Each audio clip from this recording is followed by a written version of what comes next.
Hallelujah. ವಿಶೇಷವಾಗಿ ಪ್ರಾರ್ಥನೆ ಮಾಡೋಣ. ಓ ರಾಬ ಶಂದರಿ ಕಲದ ಹಾಲೆಲೂಯಾ ಹಾಲೆಲೂಯಾ. ಸ್ತೋತ್ರಂ ಸ್ತೋತ್ರಂ ಸ್ತೋತ್ರಂ ಸ್ತೋತ್ರಂ ಸ್ತೋತ್ರಂ ಸ್ತೋತ್ರಂ ಸ್ತೋತ್ರಂ ಹಾಲೆಲೂಯಾ ಹಾಲೆಲೂಯಾ.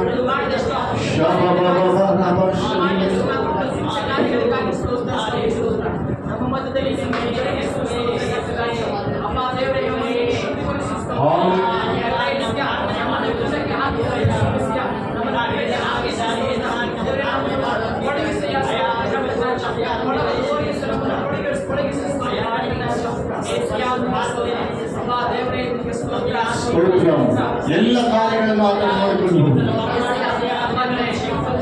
ಸೋಲನ್ನು ಒಪ್ಪಿಕೊಳ್ಳದೆ ಪ್ರಾರ್ಥನೆ ಮಾಡಿದ ದೈವ ಸೇವಕರೆಷ್ಟೋ, ದೈವ ಮಕ್ಕಳೆಷ್ಟೋ ಆಶೀರ್ವಾದ ಹೊಂದಿದ್ದಾರೆ. ಸೋಲನ್ನು ಅಕ್ಷನಲ್ಲಿ ನೀನು ಸೋಲನ್ನು ಒಪ್ಪಬೇಡ, ದೇವರನ್ನು ನೋಡು.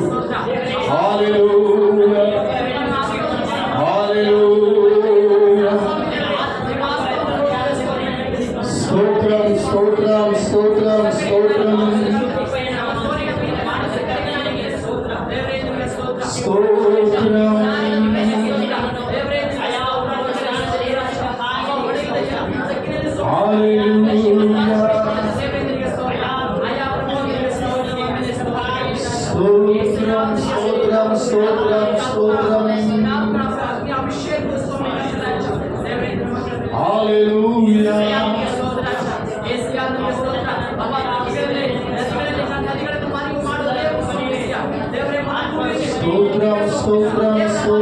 Stotram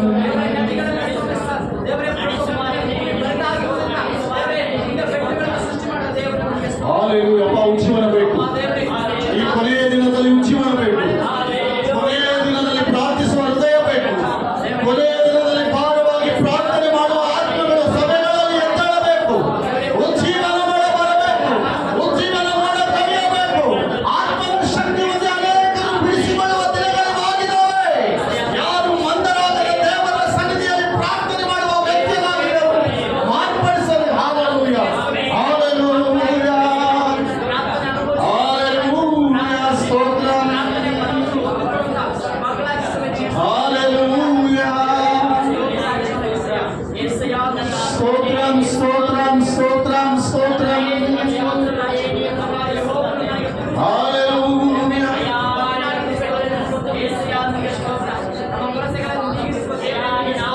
hallelujah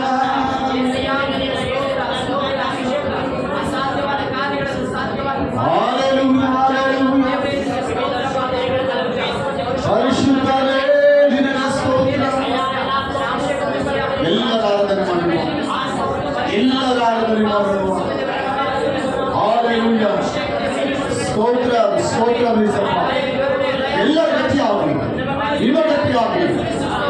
hallelujah hallelujah. ದೇವರೇ ನಿಮಗೆ ವಂದನೆಯಪ್ಪ. ಹಾಲೆಲೂಯಾ.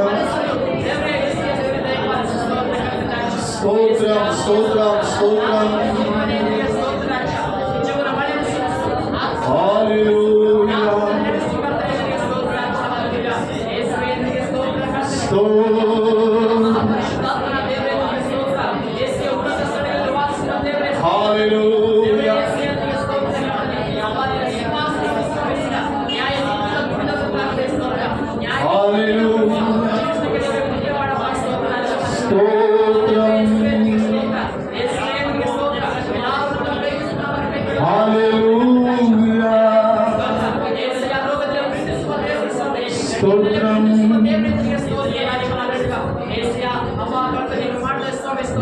ನನ್ನ ತೀರಾವಿರು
ಒಪ್ಪಿಸಿಕೊಡ್ತಾ ಇದ್ದೀನಿ.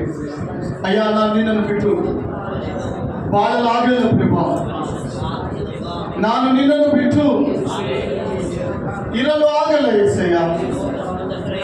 ನಾನು ನಿನ್ನನ್ನು ಬಿಟ್ಟು ಅಗಲಲು ಸಾಧ್ಯವಿಲ್ಲ ಎಂಬುದಾಗಿ ಎಷ್ಟು ಜನ ವಾಕ್ಯ ಓದಲು ಅಪೇಕ್ಷಿಸ್ತಾ ಇದ್ದಾರೆ, ಎಷ್ಟು ಜನ ಪ್ರಾರ್ಥನೆ ಮಾಡಲು ಅಪೇಕ್ಷಿಸ್ತಾ ಇದ್ದೀರಿ. ಅಂತ ಸಂದರ್ಭದಲ್ಲಿ ಯೇಸುವನ್ನು ಕರೀರಿ. ಪ್ರಾರ್ಥನೆ ಮಾಡುವಾಗ ದೇವರೇ ನನಗೆ ದೇವರಾಗಿರಪ್ಪ, ನಾನು ಪ್ರಾರ್ಥನೆ ಮಾಡುವಾಗ ದೇವರಾಗಿರು.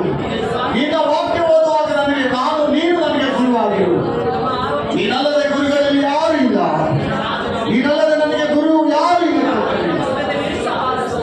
ನೀನು ನನಗೆ ಕಲಿಸು ಎಂಬುದಾಗಿ, ನೀನು ನನಗೆ ಕಲಿಸು ಎಂಬುದಾಗಿ ಎಷ್ಟು ಜನ ಆರಾಧನೆ ಮಾಡ್ತಾ ಇದ್ದಾರೆ. ನಾನು ಪ್ರಾರ್ಥನೆ ಮಾಡುವಾಗ ನನ್ನ ಹತ್ತಿರ ಇರುವ ದೇವರು ನೀನಪ್ಪ.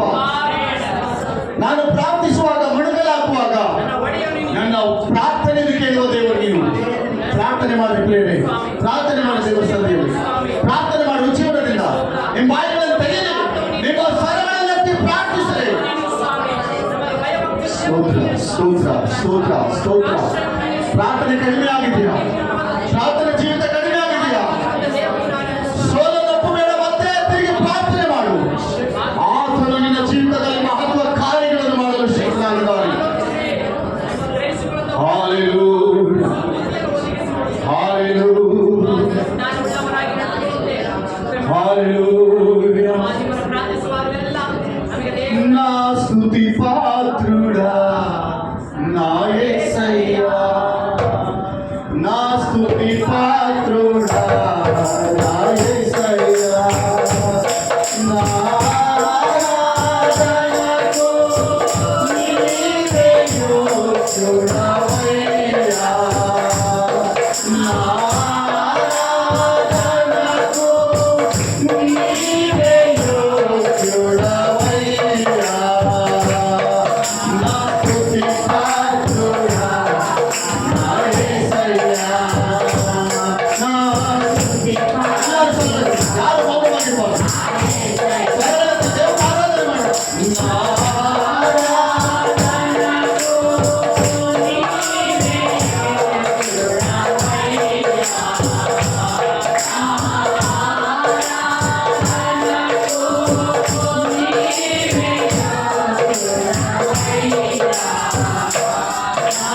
స్తుతి పాత్రుడా నా యేసయ్యా, నా స్తుతి పాత్రుడా నా యేసయ్యా. నీ వాక్యమే నా పరవశము, నీ వాక్యమే నా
అభిషేకము నీ కృపయే నా ఆశ్రయము నీ కృపయే నా ఆత్మకు అభిషేకము నీ కృపయే నా జీవనాధారము నీ కృపయే నా జీవనాధారము నాసుడి పాత్రుడా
నా ముందు నడచిన జయవీరుడా, నా విజయ సంకేతమా, నీవే నీవే నా ఆధారము, నీవే నీవే నా అతిశయము, నీవే ఎలా చెప్పగలుగుతాం?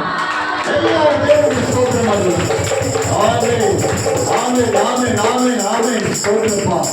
ಸ್ತೋತ್ರಕರ್ತನೆ, ತಿಳಿಯದ ಮಾರ್ಗದಲ್ಲಿ ನಡೆದಾಗಲು ಮಾರ್ಗವನ್ನು ತಿಳಿಸಿ ನಡೆಸಿದ ಆತನೇ ನಿನಗೆ ವಂದನೆ. ಬರಡು ಭೂಮಿಯಲ್ಲಿ ಬರಡಾದ ದಾರಿಯಲ್ಲಿ ನಡೆಯುವಾಗ ಸಮೃದ್ಧಿ ಆದಿಯನ್ನು ತೆರೆದಾತನೇ ನಿನಗೆ ಸ್ತೋತ್ರ ಮಾಡ್ತಾ ಇದ್ದೀನಿ. ನೀನೇ ನಮಗೆ ಆಧಾರ ತಂದೆ, ನೀನೇ ನಮ್ಮ ಆಧಾರ ಪ್ರಭು, ನೀನೇ ನಮ್ಮ ಸಮಾಧಾನ. ನಿನಗೆ ಮಾತ್ರ ಈ ಸ್ತೋತ್ರಗಳು, ನಿನಗೆ ಮಾತ್ರ ಈ ಅರ್ಪಣೆಗಳು. ಇಲ್ಲಿವರೆಗೂ ಸಹಾಯ ಮಾಡಿ ವಾಕ್ಯದೊಂದಿಗೆ ಮಾತನಾಡು. ನಿನ್ನ ಮಾತುಗಳು ನಮ್ಮನ್ನು ಧೈರ್ಯಪಡಿಸ್ತವೆ ಕರ್ತನೆ. ನಿನ್ನ ಮಾತುಗಳು ನಮ್ಮ ಕಷ್ಟದಲ್ಲಿ ಆದರಣೆ ಸ್ವಾಮಿ. ನಿನ್ನ ಮಾತುಗಳು ನಮ್ಮ ಸೋಲಿನಲ್ಲಿ ಆಯವಾಗಿದೆ. ನಿನ್ನ ವಾಕ್ಯವು ಬೆಳಕಾಗಿದೆ. ಪರಿಶುದ್ಧಾತ್ಮನಾದ ದೇವರೇ, ಇದುವರೆಗೂ ಈ ಚಿಕ್ಕ ಸಭೆಯಲ್ಲಿ ಆರಾಧನೆಯು ಜೀವನ ತಂದು ನಿಮ್ಮ ನಾವು ಮಹಿಮೆ ಪಡಿಸಿಕೊಂಡಿದ್ದಕ್ಕಾಗಿ ನಿಮಗೆ ಕೋಟಿ ವಂದನೆಗಳಪ್ಪ. ತಂದೆ, ಮುಂಜಾನೆ ಮತ್ತೊಂದು ಸಾರಿ ನಮ್ಮೆಲ್ಲರನ್ನು ನಿಮ್ಮ ಪಾದ ಸಮುದ್ರದಲ್ಲಿ ಸಮರ್ಪಿಸಿಕೊಟ್ಟು ವಾಕ್ಯದೊಂದಿಗೆ ಮಾತನಾಡಬೇಕೆಂಬುದಾಗಿ ನಿಮ್ಮ ಪಾದದಲ್ಲಿ ನಾವು ಕೇಳ್ತಾ ಇದ್ದೇವೆ. ಮಹತ್ವ ಗುಡಾರ್ಥಗಳು ತಿಳಿಸು, ಎಲ್ಲಾದ ಗುಡಾರ್ಥಗಳು ನಮಗೆ ಗೋಚರಪಡಿಸು. ಅಯ್ಯ ಸಹಾಯ. ಪ್ರಾರ್ಥನೆ ಮಾಡೋದಕ್ಕಾಗಿ ನಮ್ಮ ಮಧ್ಯದಲ್ಲಿ ಸಹೋದರ ಲೋಕೇಶ್ ಪ್ರಾರ್ಥನೆ ಮಾಡ್ತಾರೆ.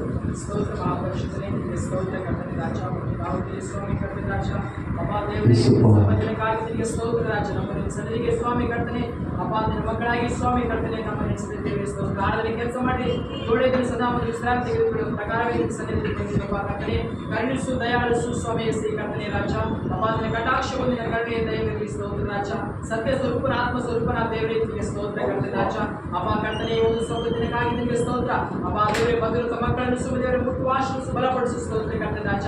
ಅಪ್ಪ ದೇವರೇ, ದೈವ ಸೇವಕರ ಮುಖಾಂತರ ಸ್ವಾಮಿ ಶ್ರೀ ಕರ್ತನೆ ರಾಜ ಯಾವ ವಾಕ್ಯವನ್ನು ಗೋಚರಪಡಿಸಿ ಸ್ವಾಮಿ, ಆ ವಾಕ್ಯವನ್ನು ಗೋಚರಪಡಿಸಿ ಸ್ತೋತ್ರ. ದೇವರೇ ಕರ್ತನೆ, ದೈವ ಸೇವಕರ ಮುಖಾಂತರ ಸುಮ್ಮನೆ ಜಡಾತ್ಮದಿಂದ ಮಾತನ್ನು ಸ್ತೋತ್ರ ಕರ್ತನೆ ಬಲಪಡಿಸು.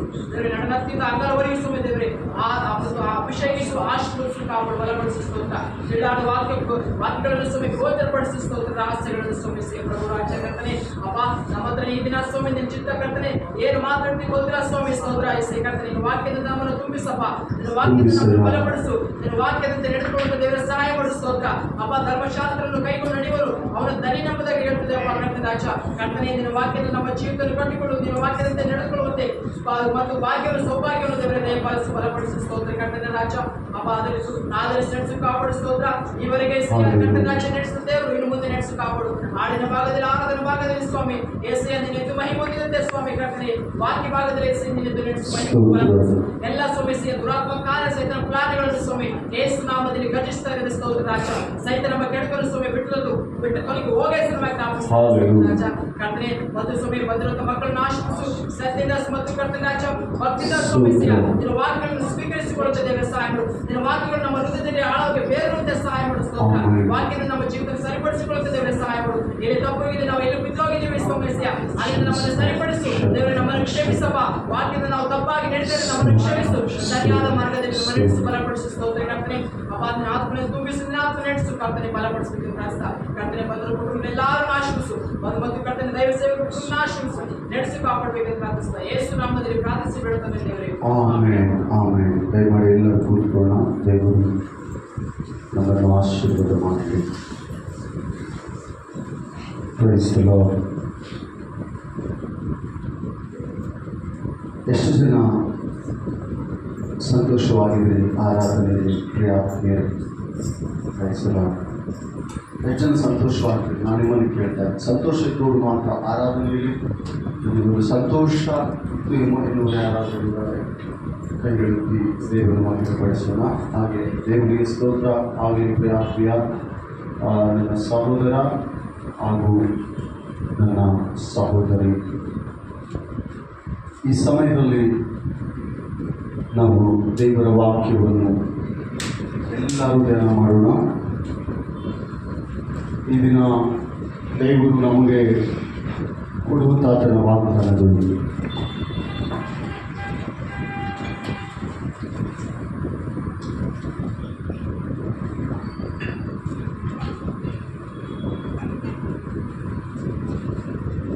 ತುಂಬ ಬಿಸಿಲಿದೆ. ತೊಂದರೆ ಇಲ್ಲ ಎನ್ನುವುದು ಇರುವುದಾದರೆ ನಾವು ದೇವರ ವಾಕ್ಯಕ್ಕೆ ಹೋಗೋಣ. ದೇವರ ವಾಕ್ಯ ಕೇಳುವುದರಲ್ಲಿ ಬಿಸಿಲು, ಚಳಿ, ಮಳೆ ಇವ್ಯಾವೂ ಕೂಡ ನಮಗೆ ಲೆಕ್ಕವಿಲ್ಲ. ದೇವರ ವಾಕ್ಯ ಅಷ್ಟು ಬಲವಾದದ್ದು. ಆ ಸಂದರ್ಭದಲ್ಲಿ ನಾವು ದೇವರ ವಾಕ್ಯ ನೋಡಿಕೊಳ್ಳೋಣ. ಕೆಲವೊಂದು ಸಂದರ್ಭಗಳಲ್ಲಿ ನಮ್ಮನ್ನು ಬಲಪಡಿಸಿಕೊಳ್ಳಬೇಕು. ಕೆಲವು ಸಂದರ್ಭದಲ್ಲಿ ನಮ್ಮನ್ನೇನು ಮಾಡಬೇಕು ಹೇಳ್ರಿ? ಯಾರು ಬಲಪಡಿಸಬೇಕು? ಯಾರನ್ನು ಯಾರು ಬಲಪಡಿಸ್ಕೊಳ್ಬೇಕು? ನಮ್ಮನ್ನು ನಾವೇ ಬಲಪಡಿಸ್ಕೊಳ್ಬೇಕು. ಹಲ್ಲೆಲೂಯಾ. ನಮ್ಮನ್ನು ನಾವೇ ಬಲಪಡಿಸ್ಕೊಳ್ಬೇಕು. ಯಾವ ರೀತಿ ಎಂದು ನಾವು ನೋಡುವುದಾದರೆ, ದೇವರ ವಾಕ್ಯದೊಂದಿಗೆ ನಮ್ಮನ್ನು ಬಲಪಡಿಸಿಕೊಳ್ಬೇಕು. ಯಾವುದರೊಂದಿಗೆ? ದೇವರ ವಾಕ್ಯದೊಂದಿಗೆ ನಮ್ಮನ್ನೇನು ಮಾಡಿಕೊಳ್ಬೇಕು? ನಾವು ಬಲಪಡಿಸ್ಕೊಳ್ಬೇಕು. ಯಾವಾಗ ನಮಗೆ ದೇವರ ವಾಕ್ಯ ನಮ್ಮ ಜೀವಿತದಲ್ಲಿ ಬರ್ತದೋ ನಾವು ಬಲವಾಗಿ ನಿಲ್ಲಲಿಕ್ಕೆ ಸಾಧ್ಯ. ಹಾಗೆ ಬಲವಾಗಿ ನಿಂತು ಸೈತಾನನ್ನು ಎದುರಿಸಲಿಕ್ಕೆ ಕೂಡ ಸಾಧ್ಯ. ಸಮಸ್ಯೆಗಳನ್ನು ಕೂಡ ಫೇಸ್ ಮಾಡಲಿಕ್ಕೆ ಸಾಧ್ಯ.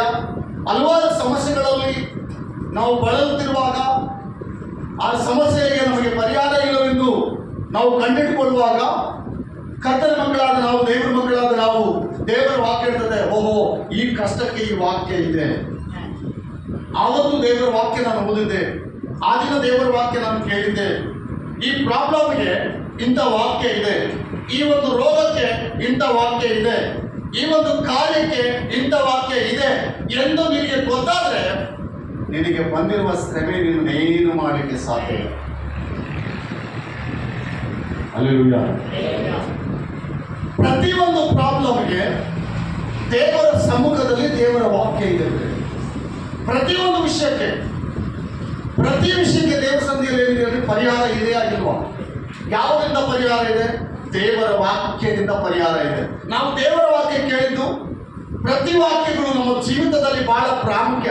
ಈ ದಿನ ಬಹಳ ಅದ್ಭುತವಾದ ದೇವರ ವಾಕ್ಯ ಇದೆ. ಅನೇಕರಿಗೆ ವಾಕ್ಯಕ್ಕೆ ಬಂದಿಲ್ಲ, ಅವರು ಬಿಸಾಕಿದ್ದಾರೆ. ನಾನು ನಂಬುತ್ತಾ ಇದ್ದೀನಿ, ಬಂದಿರುವ ನೀವು ಆಶೀರ್ವಿಸಲ್ಪಟ್ಟ ಜನಾಂಗ, ನೀವು ಧನ್ಯರೆಂಬುದಾಗಿ. ಯಾಕೆ ಗೊತ್ತಾ ಪ್ರಿಯರೇ? ದೇವರ ವಾಕ್ಯ ಪ್ರತಿ ವಾರ ನಮ್ಮ ಜೀವಿತದಲ್ಲಿ ಬಿದ್ದಾಗ ನಿನಗೆ ಬರುವ ಕಷ್ಟಗಳಿಗೆ, ಬರುವ ಶೋಧನೆಗೆ, ಬರುವ ಪ್ರತಿ ವಿಷಯದಲ್ಲಿ ನೀನು ಆ ವಾಕ್ಯ ಒಂದು ವೇಳೆ ನಿನ್ನ ಹೃದಯದಲ್ಲಿ ಬಂದರೆ ಬಂದ ಶೋಧನೆ ನಿನ್ನನ್ನೇನು ಮಾಡಲಿಕ್ಕೆ ಆಗಲ್ಲ. ವಾಕ್ಯಕ್ಕೆ ಅಷ್ಟು ಪವರ್ ಇದೆ ಪ್ರಿಯ ಆತ್ಮೀಯರೇ. ವಾಕ್ಯದಿಂದ ನಮ್ಮನ್ನು ನಾವೇನ್ ಮಾಡಿಕೊಳ್ಬೇಕು? ಬಲಪಡಿಸಿಕೊಳ್ಬೇಕು. ರೈಟ್? ಈ ದಿನ ದೇವರ ವಾಕ್ಯದಿಂದ ನಮ್ಮನ್ನು ಏನ್ ಮಾಡ್ಬೇಕು? ನಾವು ಬಲಪಡಿಸಿಕೊಳ್ಬೇಕು. ದೇವರ ವಾಕ್ಯ ಹೀಗೆ ಹೇಳ್ತದೆ, ಯೆಶಾಯನ ಪ್ರವಾದನೆ ಗ್ರಂಥ 54ನೇ ಅಧ್ಯಾಯ 17ನೇ ವಚನ. ನಮ್ಮೆಲ್ಲರಿಗೆ ಗೊತ್ತಿರುವ ವಿಷಯ, ನಿನ್ನನ್ನು ಎದುರಿಸಲು ಕಲ್ಪಿಸಿದ ಆಯುಧವು ಜಯಿಸದು ಎಂಬುದಾಗಿ. ನೀವು ಓದ್ರಿ ಯೆಶಾಯ 54 ವಾಕ್ಯ 17. ಯಾರಾದ್ರೂ ಓದಿ ಸಹಾಯ ಮಾಡಿದ್ರೆ. ನಿನ್ನನ್ನು ಎದುರಿಸಲು ಕಲ್ಪಿಸಿದ ಆ ಯಾವ ಆಯುಧವು ಜಯಿಸದು. ಯಾವ ಆಯುಧವು? ನೋಡಿ ಪ್ರಿಯ ಆತ್ಮೀಯರೇ, ಆಯುಧಗಳಲ್ಲಿ ಹಲವಾರು ವಿಧವಾದ ಆಯುಧಗಳು ಇರ್ತವೆ. ಒಂದೇ ಆಯುಧ ಇರಲ್ಲ. ಇರ್ತದ? ಒಂದೇ ಆಯುಧ ಇರ್ತದ? ಕೆಲವು ಬಲವಾದ ಆಯುಧ ಇರ್ತದೆ, ಕೆಲವು ಸಣ್ಣ ಆಯುಧಗಳು ಇರ್ತವೆ, ಕೆಲವು ಇನ್ನೂ ಬಲವಾದ ಆಯುಧಗಳು. ಬರೀ ಆಯುಧಗಳು ನೋಡಿದ್ರೆ ದೂರ ಹೋಗುವಂತ ಸ್ಥಿತಿಗತಿಗಳಲ್ಲಿ ನಾವು ಈ ಒಂದು ಲೋಕದಲ್ಲಿ ನೋಡ್ತಾ ಇರ್ತೀವಿ. ಬೇರೆ ಆಯುಧಗಳು ಎಂಬುದಾಗಿ ದೇವರ ವಾಕ್ಯ ಬರೆಯಲ್ಪಟ್ಟಿದೆ. ಪ್ರತಿ ಮನುಷ್ಯರಿಗೆ, ಇಲ್ಲಿರುವ ನನ್ನ ಪ್ರಿಯ ಆ ದೇವರ ಮಕ್ಕಳಿಗೆ ದೇವರು ಇದನ್ನು ವಾಗ್ದಾನ ಮಾಡ್ತಾ ಇದ್ದಾನೆ. ಆತನ ವಾಕ್ಯ ನಿನ್ನ ಜೀವಿತದಲ್ಲಿ ಇರುವುದಾದರೆ ಪ್ರತಿಯೊಂದಕ್ಕೂ ದೇವರು ನಮಗೆ, ಪ್ರತಿಯೊಂದು ಆ ಶೋಧನೆಗೆ, ಪ್ರತಿಯೊಂದು ಕಷ್ಟಕ್ಕೆ ದೇವರ ವಾಕ್ಯದಿಂದ ನಮಗೆ ಬಿಡುಗಡೆ ಇದೆ. ಪ್ರತಿಯೊಂದಕ್ಕೂ, ಪ್ರತಿಯೊಂದು ನಮ್ಮ ಕಡೆ ನೋಡಿ, ಪ್ರತಿಯೊಂದು ಕಷ್ಟಕ್ಕೂ, ಪ್ರತಿಯೊಂದು ರೋಗಕ್ಕೂ ದೇವರ ವಾಕ್ಯದಲ್ಲಿ ಮಾರ್ಗ ಇದೆ. ಪ್ರತಿ ವಿಷಯಕ್ಕೆ. ನೀನು ಯಾವ ವಿಷಯದಲ್ಲಿ ಭಯ ಪಡ್ತಾ ಇದ್ದೀ? ಯಾವ ವಿಷಯದಲ್ಲಿ ಹೆದರ್ತಾ ಇದ್ದೀ? ಯಾವ ವಿಷಯದಲ್ಲಿ ಸೋತು ಹೋಗ್ತಾ ಇದ್ದೀ? ಏನಕ್ಕಾಗಿ ನಿನಗೆ ಭಯ?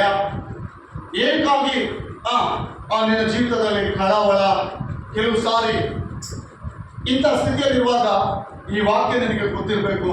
ಓಹೋ, ನನ್ನನ್ನು ಎದುರಿಸಲು ಕಲ್ಪಿಸಿದ ಯಾವ ಆಯುಧ ಹೇಳಿದ ಯಾವುದಾದ್ರೂ ಸೈತಾನನಿಗೀಗ ಹಲವಾರು ಸಾರಿ ಹಲವಾರು ಸಂದರ್ಭಗಳಲ್ಲಿ, ಅನೇಕ ಸಂದರ್ಭಗಳಲ್ಲಿ ಶೋಧನೆ ನಮ್ಮ ಹತ್ರ ಬರುವಾಗ, ಕಷ್ಟ ನಮಗೆ ಬರುವಾಗ, ದುಃಖದಲ್ಲಿ ನಾವು ಹೋಗುವಾಗ, ಇನ್ನೇನು ಅಂತ ಭಯಂಕರವಾದಂತಹ ಸ್ಥಿತಿಗತಿಗಳಲ್ಲಿ ನಾವು ಹಾದು ಹೋಗುವಾಗ ಧೈರ್ಯ ಕೊಡುವುದು ಯಾವುದು ಗೊತ್ತಾ ಪ್ರೇರೆ? ನಮ್ಮೊಂದಿಗೆ ಧೈರ್ಯದಿಂದ ಮಾತನಾಡುವುದು ಯಾವುದು ಗೊತ್ತಾ? ಕೇವಲ ದೇವರ ವಾಕ್ಯ. ನೀನು ಮನುಷ್ಯರ ಹತ್ರ ಹೋಗು, ಮನುಷ್ಯರಿಗೆ ಹೋಗಿ ನಿನ್ನ ಪ್ರಾಬ್ಲಮ್ ಸ್ವಲ್ಪ ಹೇಳು. ಇನ್ನೂ ಅನೇಕ ಭಯಕ್ಕೆ ಗುರಿ ಮಾಡ್ತಾರೆ ಹೊರತು ನಿನ್ನ ಒಂದು ಪ್ರಶ್ನೆಗೆ ಎಲ್ಲಿ ಉತ್ತರ ಸಿಗಲ್ಲ. ಬೈಬಲ್ ಹೇಳ್ತದೆ, ನೀನು ಪ್ರತಿ ಕಷ್ಟಕ್ಕೆ ಉತ್ತರ ಇದೆ. ಪ್ರತಿ ಕಷ್ಟಕ್ಕೆ ನಿನಗೇನು ಕಷ್ಟ ಇದೋ ನನಗೆ ಗೊತ್ತಿಲ್ಲ, ನಿನಗೇನು ಭಯ ಇದೋ ನನಗೆ ಗೊತ್ತಿಲ್ಲ, ನಿನಗೇನು ಶೋಧನೆ ಇದೋ ನನಗೆ ಗೊತ್ತಿಲ್ಲ. ನನ್ನ ಶೋಧನೆ ನಿನಗೆ ಗೊತ್ತಿಲ್ಲ, ನಿನ್ನ ಶೋಧನೆ ನನಗೆ ಗೊತ್ತಿಲ್ಲ. ನನಗಿರುವ ಭಯ ನಿನಗಿಲ್ಲ, ನಿನಗಿರುವ ಭಯ ನನಗಿಲ್ಲ. ಬೇರೆ ವಿಧವಾದ ಆ ಮಾರ್ಗದಲ್ಲಿ ನಾವು ಹಾದು ಹೋಗ್ತಾ ಇದ್ದೀವಿ. ಇದೆಲ್ಲ ಕೂಡ ದೇವರ ವಾಕ್ಯಕ್ಕೆ ಮಾತ್ರ ಸಾಲುವಾಗುವಂಥದ್ದಾಗಿದೆ. ವಾಕ್ಯ ಹೇಳ್ತದೆ, ಓದಿ ಯಾರಾದರೂ. ನಿನ್ನನ್ನು ಎದುರಿಸಲು ಕಲ್ಪಿಸಿದ ಯಾವ ಆಯುಧವು ಜಯಿಸದು. ನೋಡ್ರಿ, ದೇವರ ಮಕ್ಕಳಿಗೆ ದೇವರು ಕೊಡುವ ವಾಗ್ದಾನ, ಪ್ರತಿ ಶೋಧನೆಯಲ್ಲಿ ಧೈರ್ಯ ಕೊಡುವ ವಾಗ್ದಾನ. ಅದೇ ಭಕ್ತನಾದ ದಾವೀದನು ಹೇಳ್ತಾನೆ, ನಿನ್ನ ದೊಣ್ಣೆ ಕೋಲು ಹತ್ತಿರ ಇರುವುದರಿಂದ ನಾನು ಕೇಡಿಗೆ ಎದರೇನು. ಕೇಡಿಗೆ ಏನ್ ಮಾಡಲ್ಲ ಅದನ್ನು. ಯಾಕಾಗಿ ಏನಿದೆ ಅಂತ? ವಾಕ್ಯವೆಂಬ ದೊಣ್ಣೆ ಕೋಲು ದಾವೀದನ ಹತ್ರ ಇದೆ. ವಾಕ್ಯವೆಂಬ ದೊಣ್ಣೆಯ ಕೋಲು ದಾವೀದನ ಹತ್ರ ಇದೆ. ಹೇಳಿ ಪ್ರಿಯ ಆತ್ಮೀಯ ನನ್ನ ಸಹೋದರ, ಈ ಮುಂಜಾನೆ ಈ ವಾಕ್ಯ ಕೇಳ್ತಿರುವ ನಿಮ್ಮೆಲ್ಲರಿಗೂ ಒಂದು ಶುಭ ವಾರ್ತೆ. ದೇವರು ಪ್ರತಿ ಭಯದಿಂದ ನಿಮ್ಮನ್ನು ಬಿಡಿಸಿ ಕಾಪಾಡಲಿಕ್ಕೆ ಶಕ್ತನು. ಪ್ರತಿ ಅಪಜಯದಿಂದ ಬಿಡಿಸಿ ಕಾಪಾಡಲಿಕ್ಕೆ ಶಕ್ತನು. ಬಿಡಿಸಪ್ಪ ಅಂತ ಹೇಳಿ ಸುಮ್ಮನೆ ಹೇಳಿದ್ರಲ್ಲ, ದೇವರ ಪ್ರಾರ್ಥನೆಯಲ್ಲಿ ಇರಬೇಕು, ದೇವರ ವಾಕ್ಯ ನಮ್ಮ ಜೀವಿತದಲ್ಲಿ ಇರಬೇಕು. ದೇವರನ್ನು ಆತುಕೊಂಡು ನಾವು ನಡೀತಿರುವಾಗ ದೇವರ ವಾಕ್ಯ ಆಟೋಮೆಟಿಕ್ ಆಗಿ ನಿನ್ನ ಜೀವಿತದಲ್ಲಿ ಕ್ರಿಯೆ ಮಾಡಲು ಪ್ರಾರಂಭ ಮಾಡುತ್ತದೆ. ದೇವರ ವಾಕ್ಯ ನಿನ್ನ ಜೀವಿತದಲ್ಲಿ, ನನ್ನ ಜೀವಿತದಲ್ಲಿ ಕ್ರಿಯೆ ಮಾಡಲು ಪ್ರಾರಂಭಿಸಿದಾಗ ಯಾವ ಕಾರ್ಯಗಳು ಕೂಡ ಅಸಾಧ್ಯವಾಗಿ ದೇವರ ವಾಕ್ಯದ ಮುಂದೆ ಇರಲ್ಲ. ಎಲ್ಲ ಕೂಡ ಅದನ್ನು ಸಾಲ್ವ್ ಮಾಡಲು ಶಕ್ತನಾಗಿದ್ದಾನೆ. ಪ್ರತಿ ವಿಷಯದಲ್ಲಿ ನಿನಗೆ ಜಯ ಕೊಡಲು, ಪ್ರತಿ ವಿಷಯದಲ್ಲಿ ನಿನ್ನನ್ನು ಧೈರ್ಯಪಡಿಸಲು, ಪ್ರತಿ ವಿಷಯದಲ್ಲಿ ನಿನ್ನನ್ನು ನಿಲ್ಲಿಸಲು, ಪ್ರತಿ ವಿಷಯದಲ್ಲಿ ನಿನ್ನನ್ನು ಬಿಡದಂತೆ ಕಾಪಾಡಲು ಆತನು ಶಕ್ತನು. ದೇವರ ವಾಕ್ಯ ಹಿಂಗೆ ಹೇಳ್ತದೆ, ನಿನ್ನನ್ನು ಎದುರಿಸಲು ಕಲ್ಪಿಸಿದ ಯಾವ ಆಯುಧ ಜಯಿಸಲು. ಎಲ್ಲ ಕೈಗಳನ್ನು ಸಹ ಎಲ್ಲ ಸೆಕೆಂಡ್ ಕೊಟ್ಟು ಹೇಳ್ರಿ, ಒಬ್ರಿಗೊಬ್ರು ಹೇಳ್ರಿ, ನಿನ್ನನ್ನು ಎದುರಿಸಲು ಕಲ್ಪಿಸಿದ ಯಾವ ಆಯುಧ ಜಯಿಸದು. ಆಮೇಲೆ ಹೇಳ್ಕೊಂಡು ಇದು ನಿಜ ಅಂತ ಹೇಳ್ತೀನಿ. ನಮ್ಮವ್ರು ಎಲ್ಲರೂ ಭೇಟಿಯಾಗಿ ರೋಗ ಬಂದಿದೆಯಾ? ಮರಣಕರ ರೋಗ. ಎಂಥ ರೋಗ? ಅಲ್ಲೆಲೂಯ. ಎಂಥ ರೋಗ ಹೇಳಿ? ನಿನಗೆ ನಿರೀಕ್ಷೆ ಇರಲ್ಲ. ಮರಣಕರ ರೋಗ ಬಂದಿದೆಯಾ? ಹಾಸಿಗೆ ಮೇಲಿದೆಯಾ? ಸೋಲುವ ಭಯ ಇದೆಯಾ? ಸಂತೋಷ ಇಲ್ವಾ? ದುಃಖ ಯಾವಾಗಲೂ ನಿನ್ನನ್ನು ಪೀಡಿಸ್ತಾ ಇದೆಯಾ? ಸಮಸ್ಯೆಗಳ ಮೇಲೆ ಸಮಸ್ಯೆ ಬರ್ತಾ ಇದೆಯಾ? ಆತಂಕದ ಮೇಲೆ ಆತಂಕ ಬರ್ತಾ ಇದೆಯಾ? ಅನೇಕ ವರ್ತಿ ನಾನು ನಂಬಿದವರೇ ನನಗೆ ವೇಗವಾಗಿ ವಿರುದ್ಧವಾಗಿ ಮಾತನಾಡಿದ್ರೆ ಅನ್ಕೊಳ್ತಾ ಇದ್ದೀರಾ? ಭಯಪಡಬೇಡ್ರಿ ಆತ್ಮೀಯ ಸಹೋದರ, ದೇವರ ವಾಕ್ಯ ನಮ್ಮನ್ನು ಬಲಪಡಿಸ್ತಾ ಇದೆ. ಏನಂತ ಗೊತ್ತಾ? ನಿನ್ನನ್ನು ಎದುರಿಸಲು ಕಲ್ಪಿಸಿದ ಯಾವ ಆಯುಧ ಜಯಿಸದು. ಏನಕ್ಕಾಗಿ ನೀನು ಭಯಪಡ್ತಾ ಇದ್ದೀನಿ? ಯಾವ ವಿಷಯದಲ್ಲಿ ನೀನು ಭಯಪಡ್ತಾ ಇದ್ದೀನಿ? ಅದನ್ನು ದೇವರ ಮುಂದೆ ನೇರವಾಗಿ ತೆಗೆದುಕೊಳ್ಳುವ, ದೇವರ ಪಾದದಲ್ಲಿ ನೇರವಾಗಿ ತೆಗೆದುಕೊಳ್ಳುವ, ದೇವರ ಸಮ್ಮುಖದಲ್ಲಿ ನೇರವಾಗಿ ಬಂದು ಅದನ್ನು ಸುನೆ. ದೇವರ ಅದಕ್ಕೆ ಉತ್ತರ ಕೊಡಲಿಕ್ಕೆ ಶಕ್ತನು. ಇನ್ಯಾರ ಹತ್ರ ಸುರಿದ್ರು ಆ ಪ್ರಾಬ್ಲಮ್ ಎಲ್ಲಿ ಸಾಲ್ವ್ ಆಗಲ್ಲ. ಅನೇಕ ವಿಷಯ ದೇವರ ಮಕ್ಕಳಿಗಿರುವ ವಿಶ್ವಾಸ ಏನಿರ್ಬೇಕು ಅಂತ ದೇವರ ವಾಕ್ಯದಿಂದ ಪ್ರತಿಯೊಂದನ್ನು ನಾವು ಸರಿಪಡಿಸಿಕೊಳ್ಬೇಕು. ದೇವರ ವಾಕ್ಯ ಬಿಟ್ಟರೆ ಇಲ್ಲಿ ಯಾವುದರಿಂದ ನಾವು ಸರಿ ಹೋಗ್ಲಿಕ್ಕೆ ಸಾಧ್ಯ ಇಲ್ಲ. ಇಲ್ಲಿ ಯಾರು ನಮ್ಮನ್ನು ಸರಿ ಮಾಡ್ಲಿಕ್ಕೆ ಆಗಲ್ಲ, ಯಾರು ನಮಗೆ ಟೀಚ್ ಮಾಡ್ಲಿಕ್ಕೆ ಆಗಲ್ಲ, ಯಾರು ನಮಗೆ ಬಲಪಡಿಸೋರು ಯಾರು ಇರಲ್ಲ. ದೇವರ ವಾಕ್ಯದಿಂದ ನಮ್ಮನ್ನು ನಾವು ಬಲಪಡಿಸಿಕೊಳ್ಬೇಕು. ದಾವೀದನು ಮಹಾಸಭೆಯಲ್ಲಿ ಜನಸಮೂಹದಲ್ಲಿದ್ದಾನೆ. ಇಸ್ರಾಯೇಲಿಗೆ ಕಾದಿದೆ. ದಾವೀದನು ಹೇಳುವ ಮಾತೇನು ಗೊತ್ತಾ? ಜೀವ ಸ್ವರೂಪನಾದ ದೇವರ ಹೀಯಾಳಿಸುವನು ನೀನು ಯಾರು? ಹಲ್ಲೆಲೂಯಾ. ಹೆಂಗಿದೆ ಹೇಳ್ರಿ ಆ ವಾಕ್ಯ? ಹೆಂಗಿದೆ ಹೇಳ್ರಿ? ಆ ಯುದ್ಧ ನಡೀತಿರುವಂತ ಸಂದರ್ಭದಲ್ಲಿ ದಾವೀದನಿಗಿದ್ದಾನೆ ಹೇಳ್ರಿ. ಎಲ್ಲರೂ ಸುಮ್ಮನೆ ಇದ್ದಾರೆ. ಆದ್ರೆ ದಾವೀದನಿಗೊಂದು ಪ್ರೇರಣೆ, ಯವನಸ್ಥನಿಗೊಂದು ಪ್ರೇರಣೆ. ಹೆಂಗಾದ್ರೂ ಮಾಡಿ ಇಸ್ರಾಯೇಲರ ಜನರನ್ನು ನಾನು ಕಾಪಾಡಬೇಕು, ಇಸ್ರಾಯೇಲರ ಜನರನ್ನು ಕಾಪಾಡಬೇಕು, ಇಸ್ರಾಯೇಲರಿಗೆ ಸಂಬಂಧಪಟ್ಟ ದೇವಾದಿ ದೇವರ ಕಾರ್ಯವು ಇಲ್ಲಿ ನಡಿಬೇಕೆಂಬುದಾಗಿ ಬಲದಿಂದ ತಾನು ಪ್ರೇರಣೆ ಮಾಡಿಕೊಂಡು ದೇವರ ವಾಕ್ಯದೊಂದಿಗೆ ತುಂಬಿದವನಾಗಿ ಜೀವ ಸ್ವರೂಪನಾದ ದೇವರ ನಾಮವನ್ನು ದೂಷಿಸುವ ಈ ಫಿಲಿಷ್ಟಿಯನು ಯಾರು? ಸುನ್ನತಿಲ್ಲದೆ ದೇವರ ನಾಮವನ್ನು ಹೀಯಾಳಿಸುವ ಈ ವ್ಯಕ್ತಿ ಯಾರೆಂಬುದಾಗಿ ದಾವೀದನ ಮುಂದೆ ಹೋಗ್ತಾರೆ. ಬೇರೆ ದಾವೀದನಲ್ಲಿ ಏನಿದೆ ಹೇಳ್ರಿ? ದೇವರ ವಾಕ್ಯದ ಒಂದು ಬಲ ಇದೆ. ಯಾವ ವ್ಯಕ್ತಿಯಾದರೂ, ಯಾವ ಸ್ತ್ರೀ ಪುರುಷರಾದರೂ ದೇವರ ವಾಕ್ಯ ನಮ್ಮಲ್ಲಿಲ್ಲದೆ ಹೋದ್ರೆ ನಮ್ಮನ್ನು ಸೈತಾನನ ಆಟೋಮೆಟಿಕ್ ಆಗಿ ಸೋಲ್ಸೋಣ. ಸಮಸ್ಯೆಗಳ ಮೇಲೆ ಸಮಸ್ಯೆ ಬರಲಿ, ಕಷ್ಟದ ಮೇಲೆ ಕಷ್ಟ ಬರಲಿ, ದೇವರ ವಾಕ್ಯ ನಿನ್ನೊಂದಿಗಿದ್ರೆ ನಿನ್ನನ್ನು ಯಾವ ದಾಟಿ ಹೋಗ್ಲಿಕ್ಕೆ ಸಾಧ್ಯ ಇಲ್ಲ. ಯಾವ ನಿನ್ನನ್ನು ದಾಟಿ ಹೋಗ್ಲಿಕ್ಕೆ ಸಾಧ್ಯ ಇಲ್ಲ. ಇದು ಅಸಾಧ್ಯ ಅಂದ್ಕೊಳ್ತಾ ಇದೆಯಾ? ಪಾಸ್ಟ್ ಹೇಳ್ತಿರೋದು ಇದು ಇಂಪಾಸಿಬಲ್ ಅಂತ ಹೇಳ್ತಾ ಇದ್ರೆ ಯಾರು ಅನ್ಕೊಳ್ತಾ ಇದ್ದೀರಾ?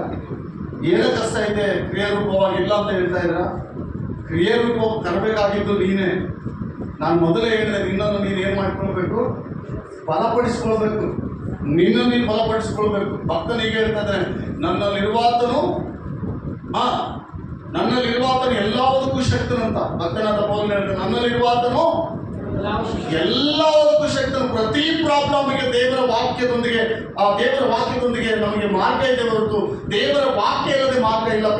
ಹಾಗೆ ವಾಕ್ಯ ಹೇಳ್ತದೆ, ಯಾವುದಕ್ಕೆ ನೀನು ಭಯ ಪಡ್ತಾ ಇದ್ದೀನಿ? ಯಾವ್ಯಾವುದಕ್ಕೂ ಭಯ ಪಡ್ತಾ ಇದ್ದೀನಿ? ಯಾವ ವಿಷಯದಲ್ಲಿ ನಿನಗೆ ಭಯ ಇದೆ? ಯಾವ ವಿಷಯದಲ್ಲಿ ನಿನಗೆ ಸೋಲನು ಇಲ್ಲ ಕಣ್ಣೀರು, ಪ್ರತಿ ಯಾವುದೇ ಒಂದು ಕಾರ್ಯ ಇರಲಿ ನಿನಗೆ ಭಯ ಹುಟ್ಟಿಸ್ತಾ ಇದೆಯಾ?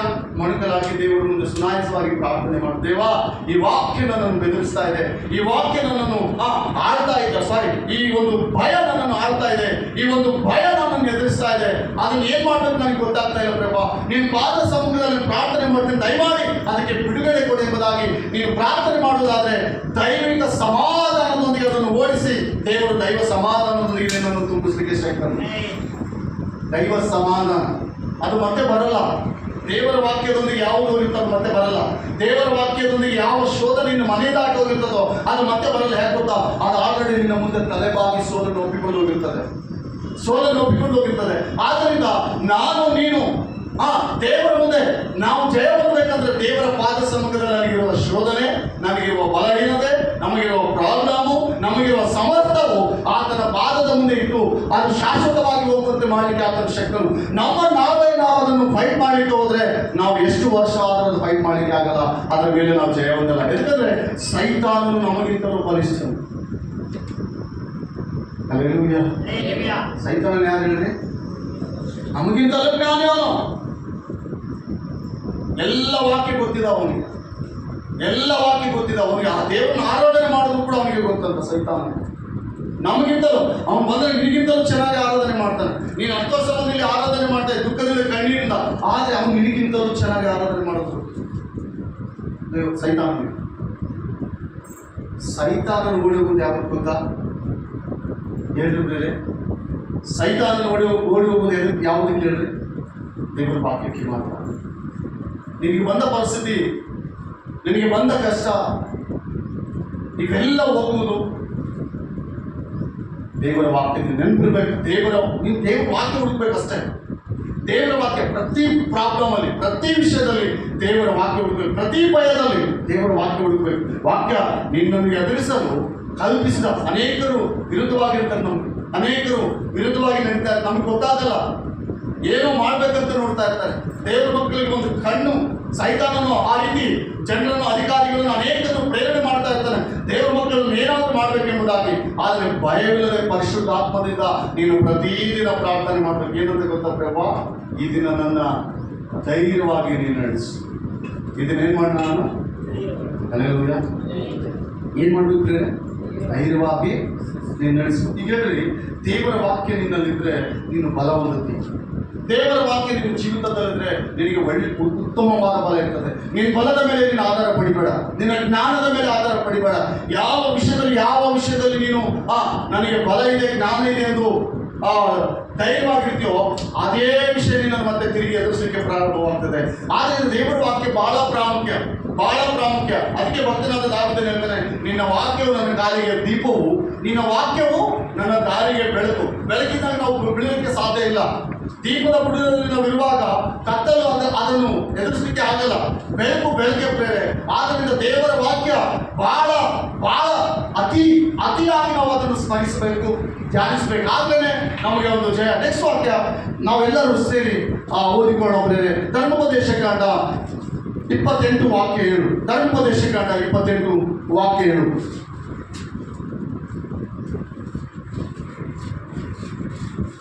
ನಿಮ್ಮ ಮೇಲೆ ಬರುವ ಶತ್ರುಗಳು. ನೋಡ್ರಿ, ಇವೆಲ್ಲ ನಿನಗೆ ಜ್ಞಾಪಕ ಇದಾವ? ವಾಕ್ಯ ಅನೇಕ ಸಲ ಬೋಧಿಸಿದ್ದೀನಿ, ಆದರೆ ನಿನ್ನ ಜೀವಿತದಲ್ಲಿ ಜ್ಞಾಪಕ ಇಲ್ಲ. ಇದೆಯಾ? ಹಲೋ, ಇದೆಯಾ? ಯಾಕಿಲ್ಲ ಹೇಳ್ರಿ?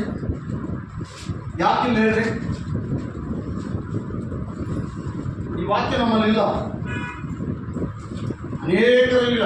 ಇಲ್ಲಿರುವ ಆಲ್ಮೋಸ್ಟ್ ಆಲ್ ಈ ವಾಕ್ಯ ಒಬ್ಬರಿಗೆ ಕೂಡ ಈ ನೆನಪಿಲ್ಲ ಅಂತ ಹೇಳಿ ಎಷ್ಟೋ ಸಲ ನಾನು ಬೋಧಿಸ್ತೀನಿ ಸಭೆಯಲ್ಲಿ.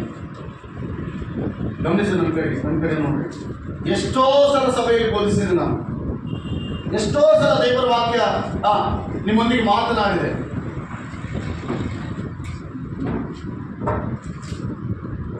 ಏನಂತ ಮಾತಾಡಿದೆ ನೋಡಿ. ನಿಮ್ಮ ಮೇಲೆ ಬರುವ ಶತ್ರುಗಳು ನಿಮ್ಮಿಂದ ಸೋತು ಹೋಗುವಂತೆ ಯೆಹೋವನು ಮಾಡುವನು. ಅವರು ಒಂದೇ ದಾರಿಯಿಂದ ನಿಮ್ಮ ಮೇಲೆ ಬಂದರೂ 7 ದಾರಿಗಳಿಂದ ಓಡಿ ಹೋಗುವರು. ಇದೆಯಾ? ನಿನಗೆ ಒಂದು ದಾರಿಯಿಂದ ರೋಗ ಬಂದರೆ, ಒಂದು ದಾರಿಯಿಂದ ಶೋರು ಬಂದರೆ, ಒಂದು ದಾರಿಯಿಂದ ಭಯ ಬಂದರೆ, ಒಂದು ದಾರಿಯಿಂದ ಶತ್ರುಗಳು ಬಂದರೆ, ನಮ್ಮ ದೇವರು ತಿರುಗಿ 7 ದಾರಿಗಳಿಂದ ನೋಡುವಂತೆ ಮಾಡ್ತಾರೆ. ಸಮಸ್ಯೆ ದೊಡ್ಡದಲ್ಲ ದೇವರು. ಇನ್ನು ದೇವರ ವಾಕ್ಯ ಹುಡುಕಬೇಕು. ದೇವರ ವಾಕ್ಯಕ್ಕೆ ಅನ್ಟಚಬಲ್ ಆಗಿರಬಾರ್ದು. ದೇವರ ವಾಕ್ಯಕ್ಕೆ ಅನುಗುಣವಾಗಿ ನಮ್ಮ ಜೀವಿತವನ್ನು ನಾವು ಕಟ್ಕೊಳ್ಬೇಕು. ಹೌದಲ್ಲ? ಈ ವಾಕ್ಯ ಇದೆಯಲ್ಲ, ನನಗೆ ಶತ್ರು ಏನು ಮಾಡ್ತಾರೆ ಹೇಳ್ರಿ? ಹಲ್ಲೆಲೂಯಾ. ಶಂಕರ ಒಬ್ಬರೇ ಇಲ್ಲಿರೋದು, ಎಲ್ಲರೂ ಹೇಳ್ರಿ ಹಲ್ಲೆಲೂಯಾ ಅಂದ್ರೆ ಇರುವಂತ ಅರ್ಥ. ನೀವು ಬದುಕಿದಿರೋ ಇಲ್ಲ ಅಂತ ಹೇಳೋದಕ್ಕೆ ಅರ್ಥ ಏನು ಹೇಳ್ರಿ? ಇಲ್ಲಿ ಇದ್ದೀರಿ ಅಂತ ಅರ್ಥ. ವಾಕ್ಯ ಕೇಳ್ತಾ ಇದ್ದೀರಿ ಅಂತ ಅದಕ್ಕೆ ಅರ್ಥ ಏನು ಹೇಳ್ರಿ? ಹಲ್ಲೆಲೂಯಾನೇ ಬಹಳ ಪ್ರಾಮುಖ್ಯ. ಹಲ್ಲೆಲೂಯಾ ಅಂತ ನೀವು ಎಲ್ಲಿದ್ರೆ ಗೊತ್ತಿಲ್ಲ, ನೀವು ಎಲ್ಲಿ ಯಾವ ಆಲೋಚನೆಯಲ್ಲಿ ಇದ್ರೂ ಗೊತ್ತಿಲ್ಲ. ಯಾಕೆ ಈ ರೀತಿ ನಾವು ಇರ್ತು ಅಂದರೆ, ನಮಗೆಲ್ಲ ಬರೀ ಲೋಕದ ಆಸೆ, ಲೋಕದ ಆಲೋಚನೆಗಳು, ಪ್ರಪಂಚದ ಆಲೋಚನೆಗಳು. ದೇವರ ವಾಕ್ಯ ಹಿಂಗೆ ಹೇಳ್ತದೆ, ಅದು ಫಲ ಕೊಡಬೇಕು ಅನ್ಕೊಂಡ್ರು ಪ್ರಪಂಚದ ಆಲೋಚನೆಯಿಂದಲೂ, ಪ್ರಪಂಚದಲ್ಲಿರುವ ಐಶ್ವರ್ಯದಿಂದಲೂ ಅದು ಫಲ ಕೊಡಲಾರದೆ ಮುಚ್ಚಿ ಹೋಯಿತು. ಲೂಕನ ಬರೆದ ಸುವಾರ್ತೆ. ಪ್ರಪಂಚದ ಆಲೋಚನೆಗಳಿಂದ ದೇವರ ವಾಕ್ಯ ಹೆಂಗಿರ್ತವೆ? ಯಾವಾಗಲೂ ಐಶ್ವರ್ಯದ ಬಗ್ಗೆ ಚಿಂತೆ, ದುಡ್ಡಿನ ಬಗ್ಗೆ ಚಿಂತೆ, ಒಳ್ಳೆ ಬಟ್ಟೆಯ ಬಗ್ಗೆ ಚಿಂತೆ, ಗೋಲ್ಡ್ ಸಿಲ್ವರ್ ಬಗ್ಗೆ ಚಿಂತೆ, ಅದೇ ಅಲ್ಲ, ಅದೇ ಚಿಂತೆ. ಅವರು ಹಂಗಾದ್ರು, ಇವರು ಹಿಂಗಾದ್ರು, ನಾನು ಹಿಂಗಿರ್ಬೇಕು, ನಾವು ಹಿಂಗಿರ್ಬೇಕು, ನಾವು ಹಂಗೆ ಹೋಗ್ಬೇಕು, ಹಂಗೆ ಹೋದ್ರೆ ನೀನು ದುಷ್ಟರಣಿಗೆ ಒಳಗಾಗ್ತೀಯ. ಇದೆಲ್ಲ ಪ್ರೇರಣೆ ಸೈತಾನ ಪ್ರೇರಣೆ. ದೇವ್ರು ಕೊಡಬೇಕಂದ್ರೆ ಬೇರೆ ಯಾವ ಮಾರ್ಗದಲ್ಲಿ ಆದ್ರೂ ನಮಗೆ ಸಿಗುತ್ತದೆ. ದೇವ್ರು ಕೊಡಬಾರ್ದು ಅನ್ಕೊಂಡ್ರೆ ಒಂದು ಬಟ್ಟೆಗೆ ಕೂಡ ಕಷ್ಟ ಆಗ್ತದೆ. ಒಂದು ಬಟ್ಟೆಗೆ, ಒಂದು ತುಂಡು ಬಟ್ಟೆಗೆ ಕೂಡ ಕಷ್ಟ ಆಗ್ತದೆ. ನಾವು ಇಟ್ಕೊಳ್ಳ ಒಂದು ತುಂಡು ಬಟ್ಟೆಗೆ ಕೂಡ ದೇವರು ಕರೆಯಲ್ಪಟ್ಟವ್ರಿಗೆ ಮಾತ್ರ ಇದೆ. ದೇವರು ಕರೆಯಲ್ಪಟ್ಟವ್ರಿಗೆ ನಾನಾ ವಿಧವಾದ ಕಷ್ಟಗಳಿರ್ತಾವೆ. ಕರೆಯಲ್ಪಟ್ಟವ್ರಿಗೆ, ದೇವರು ಪ್ರೀತಿಸಿದವ್ರಿಗೆ, ದೇವರು ಅವ್ರನ್ನ ಕರ್ಕೊಂಡಿರ್ತಾನಲ್ಲ, ಪ್ರೀತಿ ಪಟ್ಟು ಕರ್ಕೊಂಡಿರ್ತಾನಲ್ಲ, ಅವ್ರಿಗೆ ಅದೊಂದು ಟೆಸ್ಟ್. ಸರಿಯಾದ ಸಮಯಕ್ಕೆ ಬಟ್ಟೆ ಸಿಗಲ್ಲ, ಸರಿಯಾದ ಸಮಯಕ್ಕೆ ಊಟ ಸಿಗಲ್ಲ, ಸರಿಯಾದ ವಸ್ತ್ರ ಚಪ್ಪಲಿ ಯಾವುದು ಸಿಗಲ್ಲ ಪ್ರೇರೆ. ಇದಕ್ಕಾಗಿ ಆಲೋಚನೆ ಮಾಡೋದು ಬೇಡ. ನನ್ನ ದೇವರು ಸಕಲ ಐಶ್ವರ್ಯ ಎಂಬುದಾಗಿ ವಾಕ್ಯಗಳು ಪ್ರೇರಣೆ ಇರಬೇಕು. ನೀನು ನನ್ನ ದೇವರು ಸಕಲ ಐಶ್ವರ್ಯಕ್ಕೆ ಯೋಗ್ಯನು, ನನ್ನ ದೇವರು ಐಶ್ವರ್ಯವಂತನು, ನನ್ನ ದೇವರು ದರಿದ್ರನಲ್ಲ. ನನಗಾಗಿ ಆತನು ದರಿದ್ರನಾಗಿ, ನಾನು ಐಶ್ವರ್ಯವಂತನಾಗಿ ಐಶ್ವರ್ಯವಂತನಾಗಿ ಮಾಡೋದಕ್ಕಾಗಿ ಆತನು ಈ ಲೋಕಕ್ಕೆ ಬಂದಿಲ್ಲ. ತಾನು ದರಿದ್ರ ಸ್ಥಿತಿಯಲ್ಲಿ ಬಂದಿಲ್ಲ, ನಾನು ಒಳ್ಳೆಯ ಸ್ಥಿತಿಯಲ್ಲಿ ಇರುವುದಕ್ಕಾಗಿ. ಇದು ನಿನಗೆ ಜ್ಞಾಪಕದಲ್ಲಿದ್ದರೆ ದೇವರು ಪ್ರತಿ ವಿಷಯದಲ್ಲಿ ಸಹಾಯ ಮಾಡ್ತಾನೆ. ಈಗಿನ ಕಷ್ಟ, ಈಗಿನ ನಿನ್ನ ಸನ್ನಿವೇಶ ಎಲ್ಲ ಕೂಡ ದೇವರು ತೆಗೆದಾಕಲಿಕ್ಕೆ ಶಕ್ತನು. ನಾವು ಅನ್ಕೊಳ್ಳೋದು ಏನು ಗೊತ್ತಾ, ಸ್ವಲ್ಪ ಕಷ್ಟ ಬಂದ ಕೂಡಲೇ ಇವತ್ತು ಕಷ್ಟ ಬಂತಪ್ಪ, ದೇವ್ರ ವಿಧಾನ ಇಲ್ವಾ, ಇದು ಟೆಸ್ಟಿಂಗ್ ಫಸ್ಟ್. ಅಲ್ಲೆಲ್ಲೂಯ್ಯ.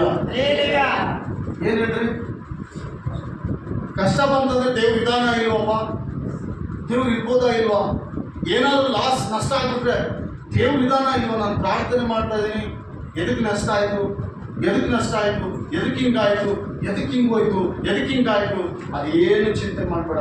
ಅದೆಲ್ಲ ಕೂಡ ದೇವ್ರ ಚಿಂತನೆ, ಅದೆಲ್ಲ ದೇವ್ರ ಚಿಂತನೆ. ಒಂದು ವೇಳೆ ಈ ಗಿಡವು ಹಣ್ಣರಿರ್ತದೆ, ಹಣ್ಣಾದ ನಂತರ ಅದೆಲ್ಲ ಉದುರೋಗ್ಬಿಡ್ತದೆ, ಬರೇ ಗಿಡ ಆಗಿರ್ತದೆ. ಅದಕ್ಕೆ ಹಿಂಗೆ ನೋಡುವಾಗ ಹಿಂಗೆ ಇರ್ತಾವೆ ರಂಬೆ ಗಿಡಗಳು. ಅದು ಅಲ್ಲಿಗೆ ಲಾಸ್ಟ್ ಅದ ಜೀವಿತ. ಅದ್ರ ಪ್ರಯತ್ನ ಏನು ಗೊತ್ತಾ, ಮತ್ತೆ ಹೊಸ ಚಿಗುರು ಬರಲಿಕ್ಕೆ, ಹೊಸ ಚಿಗುರು. ಆ ಮರದಲ್ಲಿ ಮತ್ತೊಂದು ಸಾರಿ ಹೊಸ ಚಿಗುರು ಬಂದು ಗಿಡವೆಲ್ಲ ಕೂಡ ಹಸರಾಗಿರ್ತದೆ. ಅಲ್ಲಿ ಬಂದು ಕುಂತ್ಕೊಂಡು ಸಮಾಧಾನ, ನಿಂತ್ಕೊಂಡು ಸಮಾಧಾನ. ಆ ಚಿಗುರಿನ ಮುಂದೆ ಮತ್ತೆ ಹೂ ಬಿಡ್ತದೆ, ಆ ಚಿಗುರಿನ ಮುಂದೆ ಮತ್ತೆ ಕಾಯಿ ಬಿಡ್ತದೆ, ಅದೇ ಕಾಯಿ ಹಣ್ಣಾಗ್ತದೆ, ಅನೇಕರಿಗೆ ಆಹಾರವಾಗಿ ಮಾರ್ಪಡ್ತದೆ. ಪ್ರಿಯಾತ್ಮೀಯರೇ, ನಮಗೆ ಕೆಲವು ಸಿಚುವೇಶನ್ಗಳಲ್ಲಿ ನಾವು ಈ ರೀತಿ ಆಗಿ ಹೋಗುವಾಗ ಅದೇ ನಮಗೆ ಖಂಡಿತ ಅಲ್ಲ. ಕೆಲವು ಸಾರಿ ನಮಗೆ ಏನು ಸಿಗಲ್ಲ. ಅಲ್ಲೆಲ್ಲೂಯ್ಯ. ಅಂದ್ಕೊಂಡಾಗ ನಮ್ಮ ಜೀವನ ನಡೆಯಲ್ಲ. ಕೆಲವು ಸಾರಿ ಚಪ್ಪಲಿ ಇರಲ್ಲ, ಏನು ಮಾಡೋಕ್ಕಾಗಲ್ಲ. ಒಳ್ಳೆ ವಸ್ತ್ರ ಇರಲ್ಲ, ಏನು ಮಾಡೋಕ್ಕಾಗಲ್ಲ. ಒಳ್ಳೆ ತಿಂಡಿ ಇರಲ್ಲ, ಏನು ಮಾಡೋಕ್ಕಾಗಲ್ಲ. ನಮ್ಮ ಮುಂದೆ ಎಲ್ಲರೂ ಚೆನ್ನಾಗಿರ್ತಾರೆ, ಎಲ್ಲರೂ ತಿಂತಿರ್ತಾರೆ, ಎಲ್ಲರೂ ಮಜಾ ಮಾಡ್ತಾ ಇರ್ತಾರೆ. ಬಟ್ ನಮಗೆ ಮಾತ್ರ ಏನಿರಲ್ಲ. ಯಾಕೆ ಹೇಳ್ರಿ? ಇಂಥ ಪರಿಸ್ಥಿತಿಯಲ್ಲಿ ಸ್ವಲ್ಪ ಇರೋ ಫ್ಯಾಮಿಲಿಗಳು ಆಗೋಗಿದ್ರು ಅಂತ ನಾನು ನಂಬ್ತಾ ಇದ್ದೀನಿ. ಹೌದಲ್ಲ ಪ್ರೇಮ್? ಕೆಲವರಿಗೆ ಅಂತ ಸಿಚುವೇಶನಲ್ಲಿ ಸಿಗಲ್ಲ. ಅದು ಯಾಕೆ ಗೊತ್ತಾ, ದೇವರು ನಿನ್ನ ಕರೆದಿದ್ದಕ್ಕಾಗಿ ಅದೆಲ್ಲ ದೇವರು ನಿನ್ನ ಕರೆದಿದ್ದಾನೆ. ಮನುಷ್ಯರು ಕರೆದು ನಿನ್ನ ದೇವಸ್ಥಾನದಲ್ಲಿ ಕುಂದಿಸಿ ಹಿಂಗೆ ಅಂದರೆ ಎಲ್ಲ ಸಿಕ್ಕ ಸಮೃದ್ಧಿ ಆಗಿರುತ್ತೆ, ಯಾವುದು ಕೊರತೆ ಇರಲ್ಲ. ಗೊತ್ತಾ ನಿಮಗೆ? ಕೆಲವು ಸಾರಿ ಕೆಲವು ಅಸ್ವಸ್ಥತೆಯಲ್ಲಿರುವಾಗ ಒಂದು ಟ್ಯಾಬ್ಲೆಟಿಗೂ ಕೂಡ ಗತಿರಲ್ಲ. ಒಂದೇ ಒಂದು ಟ್ಯಾಬ್ಲೆಟ್, ಒಂದು ಒಪ್ಪತ್ತಿನ ಟ್ಯಾಬ್ಲೆಟ್ ಗುಳಿಗೆ ಕೂಡ ಸಾಮರ್ಥ್ಯ ಇರಲ್ಲ, ತಂದು ತಿನ್ಲಿಕ್ಕೆ ಸಾಮರ್ಥ್ಯ ಇರಲ್ಲ. ಕಾರಣ ಗೊತ್ತಾ, ಅದೆಲ್ಲ ದೇವರು ಚಿಂತ. ಅದು ಯಾವುದು ನಿನ್ನ ಸೋಲಿಸಲಿಕ್ಕೆ ಬಂದಿಲ್ಲ, ಇನ್ನೂ ಸ್ವಲ್ಪ ನಿನ್ನನ್ನು ಮೇಲೆ ಕೆಲಸಕ್ಕೆ ಬಂದಿಲ್ಲ. ಅದು ಬರೋದೇ ಅದಕ್ಕಾಗಿ. ಹಂಗಂತ ದೇವರು ನಿನ್ನಲ್ಲಿ ಇಲ್ಲ ಅಂತ ದೇವರು ನಿನ್ನಲ್ಲಿದ್ದೇ ಆ ಕ್ರಿಯೆ ಮಾಡ್ತಾ ಇರ್ತೀನಿ. ಜಾಸ್ತಿ ನೀನು ನಿರೀಕ್ಷೆ ಗುಳಿಗೆ ಮೇಲೆ ಇಟ್ಟಿದ್ಯಾ, ದೇವ್ರ ಮೇಲೆ ಇಟ್ಟಿದೆ ಅಂತ ಅದು ಟೆಸ್ಟ್ ನಡೀತದೆ. ಜಾಸ್ತಿ ನಿರೀಕ್ಷೆ ನೀನು ಬಂಗಾರದ ಮೇಲೆ ಇಟ್ಟಿದ್ಯಾ, ಬೆಳ್ಳಿ ಮೇಲೆ ಇಟ್ಟಿದೆ ಅಂತ ಅದು ಟೆಸ್ಟ್ ನಡೀತದೆ. ಜಾಸ್ತಿ ನಿರೀಕ್ಷೆ ನೀನು ಬಟ್ಟೆ ಮೇಲೆ ಇಟ್ಟಿದ್ಯಾ, ನನ್ನ ಮೇಲೆ ಇಟ್ಟಿದ್ಯಾ ಅಂತ ಅದು ನಿರೀಕ್ಷೆ ನಡೀತದೆ. ಜಾಸ್ತಿ ನಿರೀಕ್ಷೆ ಚಪ್ಪಲಿ ಮೇಲೆ ಇಟ್ಟಿದೆ, ಒಳ್ಳೊಳ್ಳೆ ಚಪ್ಪಲಿ ಇದ್ರ ಮೇಲೆ ಇಟ್ಟಿದ್ಯಾ, ಒಳ್ಳೊಳ್ಳೆ ಆಹಾರ ಭೋಜನದ ಮೇಲೆ ಇಟ್ಟಿದ್ಯಾ, ನನ್ನ ಮೇಲೆ ಇಟ್ಟಿದ್ಯಾ. ದೇವರ ವಾಕ್ಯ ಆ ಸಂದರ್ಭದಲ್ಲಿ ಹಿಂಗೆ ನೆನಪುತ್ತದೆ, ಮನುಷ್ಯ ರೊಟ್ಟಿದಿಂದ ಮಾತ್ರಕ್ಕೆ ಬದುಕಲಾರನು, ದೇವರ ಬಾಯಿಂದ ಬರುವ ಪ್ರತಿ ಮಾತಿನಿಂದಲೇ. ಹೌದಲ್ಲ ಪ್ರೇಮ? ಇವೆಲ್ಲ ಅನ್ಕೊಳ್ಳುವಾಗ ಯೇಸುಸ್ವಾಮಿ ನಮಗೆ ಮತ್ತೆ ಹೇಳಿದರೆ, ಏನು ಕುಡಿಬೇಕು, ಏನು ತಿನ್ನಬೇಕು, ಏನು ಒಪ್ಕೊಳ್ಬೇಕು ಎಂಬುದಾಗಿ ನೀವು ಪ್ರಾಣಧಾರಣೆಗಾಗಿ ಚಿಂತೆ ಮಾಡಬೇಡ್ರಿ. ಅವೆಲ್ಲವನ್ನು ಕೂಡ ಕಪಟಿಗಳು ಚಿಂತೆ ಮಾಡಬೇಕಾದ್ರೆ ಅಷ್ಟೇ. ಅಡಿಗೆ ಹೂವುಗಳನ್ನು ನೋಡಿ, ಹಾರಾಡುವ ಹಕ್ಕಿ ಪಕ್ಷಿಗಳು ನೋಡ್ರಿ, ಅವಕ್ಕೆ ಹೊಲ ಇಲ್ಲ, ಬಿತ್ತಲ್ಲ, ಬೆಳೆಯಲ್ಲ, ಆದ್ರೆ ಅವು ಸಾಯಂಕಾಲ ತನಕ ಸಮೃದ್ಧಿಯಾಗಿರ್ತವೆ. ಅವುಗಳನ್ನು ಪೋಷಿಸುವ ತಂದೆ ನಿಮ್ಮನ್ನು ಪೋಷಿಸಲ್ವಾ? ಈ ದಿನ ಗೋಲ್ಡ್ ಸಿಲ್ವರ್ ಇಲ್ಲದೆ ಹೋದ್ರೆ ಏನಾಯ್ತು? ಈ ದಿನ ಕಾಸ್ಟ್ ಬಟ್ಟೆ ನಮ್ಮ ಮೈ ಮೇಲೆ ಇಲ್ಲದೆ ಹೋದ್ರೆ ಏನಾಯ್ತು? ಪ್ರಾರ್ಥನೆ ಮಾಡು. ದೇವರು ಚಿತ್ತವಾದ್ರೆ ಒಳ್ಳೆಯ ಸ್ಥಿತಿಯಲ್ಲಿ ದೇವರು ನಿನ್ನ ನಿಗಬಲ್ವಲ್ಲ. ಸೈತಾನ ನಿನ್ನ ಮೇಲೆ ಅಧಿಕಾರ ಇದೆ, ಇಲ್ಲ ಅಂತಲ್ಲ, ಸ್ವಲ್ಪ ಮಾತ್ರ. ನೀನು ಸೋಲ್ತಿ ಎಂಬುದಾಗಿ ಅವನು ಟೆಸ್ಟ್ ಮಾಡ್ತಾನಷ್ಟೇ. ನೀನು ಸೋತು ಹೋಗಿ ಅಂತ ಟೆಸ್ಟ್ ಮಾಡ್ತಾನಷ್ಟೇ. ನಿನ್ನ ಪಕ್ಷದಲ್ಲಿ ದೇವರಿರುವುದಾದ್ರೆ ಎಂಥ ಶೋಧನೆ ಬಂದು ನೀನು ಎದರದ ತಟ್ಟಿಕೊಂಡು ನಿಂತ್ಕೊಂಡ್ರೆ ನಿನ್ನನ್ನು ಆಟೋಮೆಟಿಕ್ ಆಗಿ ಬಿಟ್ಟು ಹೋಗ್ತಾನೆ. ಯೋಗನ ಬಿಟ್ಟು ಹೋದಂತೆ, ಯೋಗನನ್ನು ಬಿಟ್ಟು ಹೋದಂತೆ. ಯೋಗನ ಸ್ಥಿತಿಯನ್ನು ಗೊತ್ತಾ? ತಲೆ ಬಳಸಿಕೊಂಡು ಬೂದಿಯನ್ನು ತಲೆ ಮೇಲೆ ಹಾಕಿಕೊಂಡು ಅರಕು ಬಟ್ಟೆಯನ್ನು ಹಾಕಿಕೊಂಡು ಅವನ ಮೈಯೆಲ್ಲ ಕುರುಗಳಲ್ಲಿ ಕೆರೆಯುವಾಗ ಅವನ ಹತ್ರ ತಿಂದು ಮುಂದ ಜನರೇ ಅವ್ರ ಫ್ರೆಂಡ್ಶಿಪ್ ಎಲ್ಲ ಹೇಳ್ತಾರೆ, ಯೋಗನ ಸ್ಥಿತಿ ನೋಡಿ ಹೆಂಗಾಗಿದೆ, ಹೆಂಗಿದ ನೋಡಿ ಯೋಗ. ಇವನು ಹೆಂಗಿದ್ದ ಗೊತ್ತಾ? ಮೊದಲು ಯೋಗನ ಹೇಳ್ತಾ ಇದ್ದಾನೆ, ನನ್ನ ಬೆರಳುಗಳು ಮೊಸರಿನಲ್ಲಿ ನೆಂದಿತ್ತು, ಆದರೂ ಮೊಸರಿನ ಸಮೃದ್ಧಿ ಆಗಿತ್ತು ನನ್ನ ಮನೆಯಲ್ಲಿ. ಈಗ ಏನು ಇಲ್ಲದ ದರಿದ್ರನಾಗಿದೆ, ಆದರೂ ನನಗೆ ದೇವರಿದ್ದಾನೆ. ಅದೇ ಯೋಗನ ಜೀವಿತ ಸಮೃದ್ಧಿಕರವಾದ ಜೀವಿತ. ಒಂದು ಸಮಯದಲ್ಲಿ ಸೈತಾನನು ಬಂದ, ಎಲ್ಲ ತೆಗೆದಾಕಿ ಏನಿಲ್ಲದಂತೆ ಮಾಡಿದ. ಯೋಗನ ತಲೆಯಲ್ಲಿ ಕೂದಲು ಕೂಡ ಇಲ್ಲದೆ ಇರು, ಅವನ ಸೌಂದರ್ಯ ಕೂಡ ಆಳ ಹೋಗಿರ್ಬೋದು, ಅವನ ಬಾಡಿ ಎಲ್ಲ ಕೂಡ ಒಂದು ಅಯೋಮಯ ಅಸ್ತವ್ಯಸ್ತತೆಯಲ್ಲಿರ್ಬೋದು. ಆದರೆ ಯೋಗನ ಹೇಳ್ತಾ ಇದ್ದಾರೆ, ದೇವರೇ ನನಗೆ ಆಧಾರ. ಅವನ ಮನೆಯಲ್ಲಿ ಒಂದು ತಿಂದವರು ಕೂಡ ಅವನಿಗೆ ವಿರುದ್ಧವಾಗಿ ಮಾತಾಡ್ತಾರೆ, ಇವನು ಏನೋ ಪಾಪ ಮಾಡಿದನಪ್ಪ ದೇವರು ವಿರುದ್ಧವಾಗಿ, ಅದಕ್ಕೆ ಇವನಿಗಿಂತ ಗತಿ ಬಂತಾರೆ. ಆದರೆ ಅದನ್ನು ಶೋಧನೆ ಟೆಸ್ಟು ಸೈತಾನ ಎದುರಿಸ್ತಾ ಇದ್ದಾನೆ. ಹೇಳೋ ಒಂದ್ಸಲ ದೇವರಿಲ್ಲ ಅಂತ ಹೇಳಿದ್ರೆ ನಿನಗೆ ಸಕಲ ಸಮೃದ್ಧಿ ಕೊಡ್ತೀನಿ, ಏನು ಬೇಕು ಅದೆಲ್ಲ ಕೊಡ್ತೀನಿ. ಆದರೆ ಯೋಗನ ಹೇಳ್ತಾನೆ, ನೀನು ಕೂಡ ಸಮೃದ್ಧಿಗಿಂತಲೂ ನನ್ನ ದೇವರು ಕೊಡುವ ಸಮೃದ್ಧಿ ನನಗೆ ಅಷ್ಟೇ. ರೋಗ ಬಂದಿದೆ, ಗುರುಗಳ ಹುಣ್ಣುಗಳು ಭಯಂಕರವಾದ ಸ್ಥಿತಿಯಲ್ಲಿ, ಗೊಬ್ಬುನಾಥ ಅಂತಹ ಸ್ಥಿತಿಯಲ್ಲಿ ಕೂಡ ಯೋಗನು ದೇವರು ನಿರೀಕ್ಷಿಸಿಕೊಂಡಿದ್ದಾನೆ, ವಾಕ್ಯವನ್ನು ಇಟ್ಟುಕೊಂಡಿದ್ದಾನೆ. ಇದು ಒಂದು ಶೋಧನೆ. ಸೈತಾನನ್ನು ಎದುರಿಸ್ತಾ ಇದ್ದಾನೆ. ನಿನ್ನನ್ನು ಎದುರಿಸಲು ಕಲ್ಪಿಸಿದ ಯಾವ ಆಯುಧವು ಜಯಿಸಲು. ದೇವರ ಮಕ್ಕಳಿಗೆ ಒಂದು ಟೆಸ್ಟ್ ಇರ್ತದೆ ಪ್ರೇರೆ. ದೇವರ ಮಕ್ಕಳಿಗೆ ಒಂದು ಟೆಸ್ಟ್ ಇರ್ತದೆ. ಆ ಟೆಸ್ಟ್ನಲ್ಲಿ ನಮ್ಮನ್ನು ನಾವು ಬಲಪಡಿಸಿಕೊಳ್ಳಬೇಕು. ವಾಕ್ಯ, ನೀವು ಓದಿದ ವಾಕ್ಯ, ಕೇಳಿದ ವಾಕ್ಯ ಸಭೆಯಲ್ಲಿ ಪ್ರತಿ ಶೋಧನೆಗೆ ಉತ್ತರ ಸಿಗ್ತದೆ. ಪ್ರತಿ ಶೋಧನೆಗೆ ವಾಕ್ಯದಿಂದಲೇ ಉತ್ತರ, ಬೇರೆ ಯಾರಿಂದಲೂ ಉತ್ತರ ಸಿಗಲ್ಲ. ಮನುಷ್ಯರ ಹತ್ರ ಹೇಳಿದ್ರೆ ಏನು ಪ್ರಯೋಜನ ಇಲ್ಲ. ಮನುಷ್ಯರ ಹತ್ರ ಹೇಳಿಕೊಂಡ್ರೆ ಏನು ಪ್ರಯೋಜನ ಇಲ್ಲ. ದೇವರು ಕೊಡ್ಲಿಕ್ಕೆ ಶಕ್ತನು, ಆಶೀರ್ವಾದ ಮಾಡಲಿಕ್ಕೆ ಶಕ್ತನು, ಮೇಲೆ ತರಲಿಕ್ಕೆ ಶಕ್ತನು, ಇಲ್ಲ ಯುದ್ಧ ಸ್ಥಿತಿಯಲ್ಲಿ ಹಂಗೇ ಇಡಲಿಕ್ಕೆ ಶಕ್ತನು. ದೇವ್ರನ್ನ ಎದಕ್ಕೆ ಹಿಂಗೆ ಇಟ್ಟಿದೆ ಅಂತ ನೀನು ಕೇಳಕ್ಕೆ ಆಗ್ತದ? ನಿನ್ನ ತಂದೆ ತಾಯಿನ ಕೇಳ್ಬೋದು, ನೀನು ಎದಕ್ಕ ನನಗೆ ಆಸ್ತಿ ಕೊಡಲಿಲ್ಲ, ಎದಕ್ಕ ನನಗೆ ಒಳ್ಳೆ ಬಟ್ಟೆ ಕೊಡಲಿಲ್ಲ, ಎದಕ್ಕ ನನಗೆ ಒಳ್ಳೆ ಫ್ಯೂಚರ್ ಕೊಡಲಿಲ್ಲ, ಎದಕ್ಕ ನನಗೆ ಒಳ್ಳೆ ಸ್ಕೂಲಲ್ಲಿ ಓದಿಸ್ಲಿಲ್ಲ ಅಂತ ನಿನ್ನ ತಂದೆ ತಾಯಿನ ಕೇಳುವ ಒಂದು ಅಧಿಕಾರ ನಿನಗಿರ್ಬೋದು. ಆದರೆ ಮೇಲಿರುವ ತಂದೆಯನ್ನು ಕೇಳಿ ಯಾರಿಗೆ ಅಧಿಕಾರ ಇಲ್ಲ. ಅಷ್ಟೇ ದಬ್ಚು ಪ್ರಶ್ನೆ ಮಾಡಲಿಕ್ಕೆ ಆಗ್ತದೆ. ಅದಕ್ಕೆ ಯಾಕೆ ಕೊಡಲಿಲ್ಲ ಪ್ರಭು ನನಗಂತ ದೇವರಿಗೆ ಕೊಡೋದು ಗೊತ್ತಿದೆ. ನೀನಂದ್ರೆ ಆತನಿಗೆ ಪ್ರೀತಿ, ನಾನಂದ್ರೆ ಆತನಿಗೆ ಪ್ರೀತಿ. ಕೆಲವು ಸಂದರ್ಭದಲ್ಲಿ ಇಂಥ ವಿಷಯಗಳಲ್ಲಿ ನಾವು ಜಾಗೃತಿ ಆಗಿರಬೇಕು. ಬಟ್ಟೆ ಇಲ್ಲದಂಥ ಸ್ಥಿತಿ ಬರ್ತದೆ, ಊಟ ಇಲ್ಲದಂಥ ಸ್ಥಿತಿ ಬರ್ತದೆ. ಕೆಲವು ಸಂದರ್ಭದಲ್ಲಿ ಯಾವುದು ಕೂಡ ಇಲ್ಲದಂಥ ಸ್ಥಿತಿಗತಿಗಳು ಬರ್ತವೆ. ಊಟ ಇದ್ದಿರುವಾಗ ನಾವು ಬಂಗಾರಕ್ಕೆ ಆಸೆ ಪಟ್ಟರೆ ಏನಾಗ್ತದೆ ಹೇಳಿರ್ತೇವೆ? ಗುಡ್ಡಕ್ಕೆ ಅಕ್ಕ ಹೋಗಿರುತ್ತೆ, ಒಂದೇ ಸಲ ಗುಡ್ಡ ಏರ್ಬೇಕೆಂಬುದ. ದೇವರು ಅದನ್ನು ಒಪ್ಪಲ್ಲ. ದೇವರು ಒಪ್ಪುವ ಮಾರ್ಗದಲ್ಲಿ ನಾವು ನಡಿಬೇಕು. ಭಕ್ತನಾದ ದಾವೀದನು ಹೇಳ್ತಾನೆ, ನೀನು ಒಪ್ಪುವ ಮಾರ್ಗದಲ್ಲಿ ನಾನು ನಡೆಸು. ಏನೋ ನಾನು ಒಪ್ಪುವ ಮಾರ್ಗ ಅಲ್ಲ ಪ್ರಭು. ನಾನು ಒಪ್ಪುವ ಮಾರ್ಗ ಅಂದ್ರೆ ನನ್ನಲ್ಲಿ ಕೋಟಿಗಟ್ಟಲೆ ಆಸೆಗಳಿದ್ದಾವೆ. ಇಲ್ಲ ಕೋಟಿ ಆಸೆ ಇದ್ದಾವೆ ನನಗೆ. ಒಂದೊಂದು ನರದಲ್ಲಿ 1 ಲಕ್ಷ ಅಂದ್ರೂ ಕೂಡ ಒಂದೊಂದು ನರಕ್ಕೆ 1 ಲಕ್ಷ ಮ್ಯಾಲಿಂತ ಆಸೆ. ಅರೆ ಮಧ್ಯದಲ್ಲಿ ಕೋಳಿ ತಿಂದು ಬೆಲೆ ಬರ್ಕೊಂಡು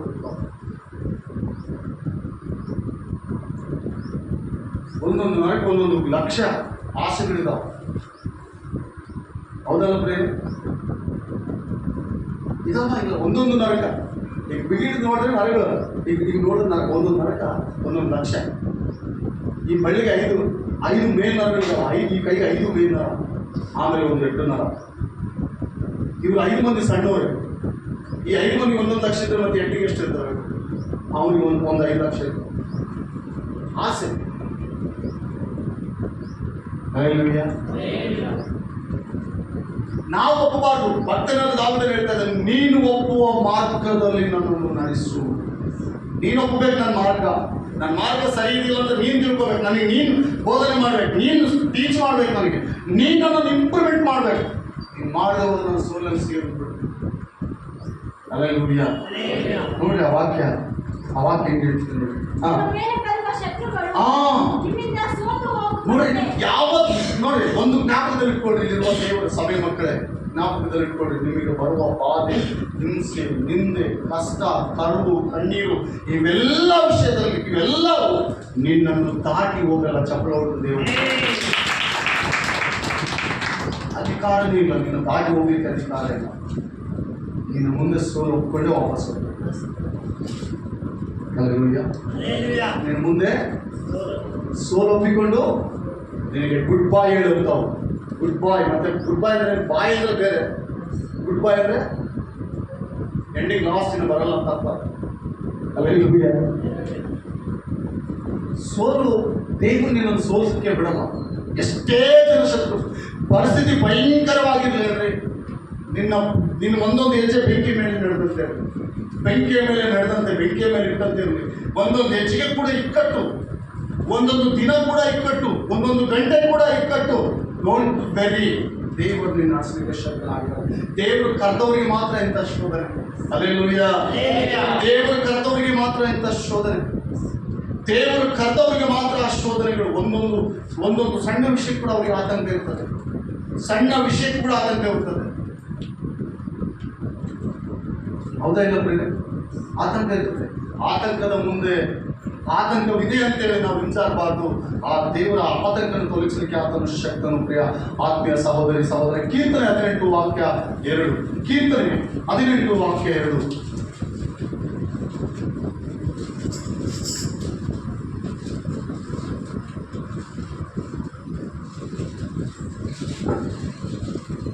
ಯೆಹೋವನು ನನ್ನ ಬಂಡೆಯು, ನನ್ನ ನೋಡ್ರಿ ಕೋಟೆಯು. ಏನಂತ ಹೇಳ್ತಾ ಇದ್ದಾನೆ ನೋಡ್ರಿ. ಯೆಹೋವನು ನನ್ನ ಬಂಡೆಯು. ಅವನಿಗೆ ಏನ್ ಧೈರ್ಯ ಹೇಳ್ರಿ? ಆ ಭಕ್ತನಿಗೆ ಏನ್ ಧೈರ್ಯ ಇದೆ? ನಮಗಿದೆಯಾ ಈ ಧೈರ್ಯ? ಶೋಧನೆ ಬಂದಾಗಿದೆಯಾ? ಸೋಲು ಬಂದಾಗಿದೆಯಾ? ಶತ್ರು ನಮ್ಮನ್ನು ಪೀಡಿಸುವಾಗಿದೆಯಾ? ರೋಗ ನಮ್ಮ ಮನಸ್ಸಿಗೆ ಬರುವಾಗಿದೆಯಾ? ರೋಗ ನಮ್ಮನ್ನು ಮರಣಕರದ ಹಾಸಿಗೆ ಮೇಲೆ ಅಡಿಮೆ ಆಗುವಾಗ ಈ ನಿರೀಕ್ಷೆ ನಮಗಿದೆಯಾ? ಈ ನಿರೀಕ್ಷೆ ನಮಗಿದೆಯಾ? ಪ್ರಿಯ ದೇವ್ರ ಮಕ್ಕಳೇ, ಇರಲೇಬೇಕು ಈ ಕೊನೆ ಕಾಲದಲ್ಲಿ ಆ ನಿರೀಕ್ಷೆ. ನನ್ನ ದೇವರಿದ್ದಾನೆ, ನನ್ನ ಪ್ರಾಣವನ್ನು ಕಾಪಾಡಲಿಕ್ಕೆ ನನ್ನ ದೇವರಿದ್ದಾನೆ. ಭಕ್ತನ ಅದೇ ಹೇಳ್ತಾ ಇದ್ದಾನೆ, ಯೆಹೋವನು ನನ್ನ ಬಂಡೆಯು, ನನ್ನ ಕೋಟೆಯು, ನನ್ನ ವಿಮೋಚಕನು, ನನ್ನ ದೇವರು, ನನ್ನ ಆಶ್ರಯ ಗಿರಿಯು, ನನ್ನ ಗುರಾಣಿಯು, ನನ್ನ ರಕ್ಷಣೆಯು, ನನ್ನ ಕೊಂಬು, ನನ್ನ ದುರ್ಗವು.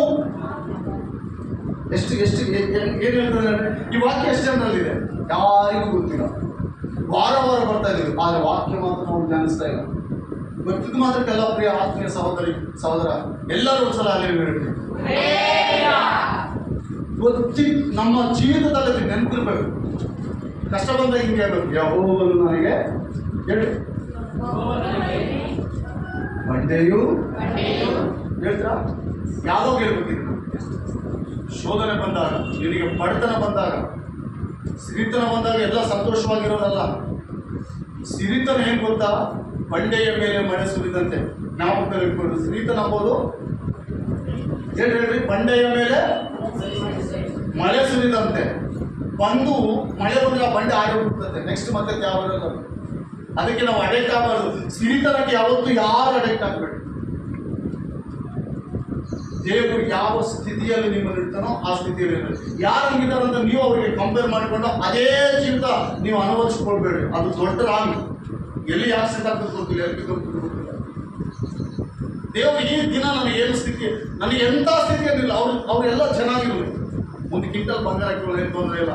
ನೀನು ಹಿಂಗೆ ಹೇಳ್ಬೇಕು, ಯೆಹೋವನು ನನಗೆ ಹೇಳಿ, ಯೆಹೋವನು ನನಗೆ ಬಂಡೆಯು, ನನಗೆ ಕೋಟೆಯು, ನನ್ನ ವಿಮೋಚಕನು, ನನ್ನ ದೇವರು, ನನ್ನ ಆಶ್ರಯ ಗಿರಿಯು, ನನ್ನ ಗುರಾಣಿಯು, ನನ್ನ ರಕ್ಷಣೆ ಕೊಂಬು,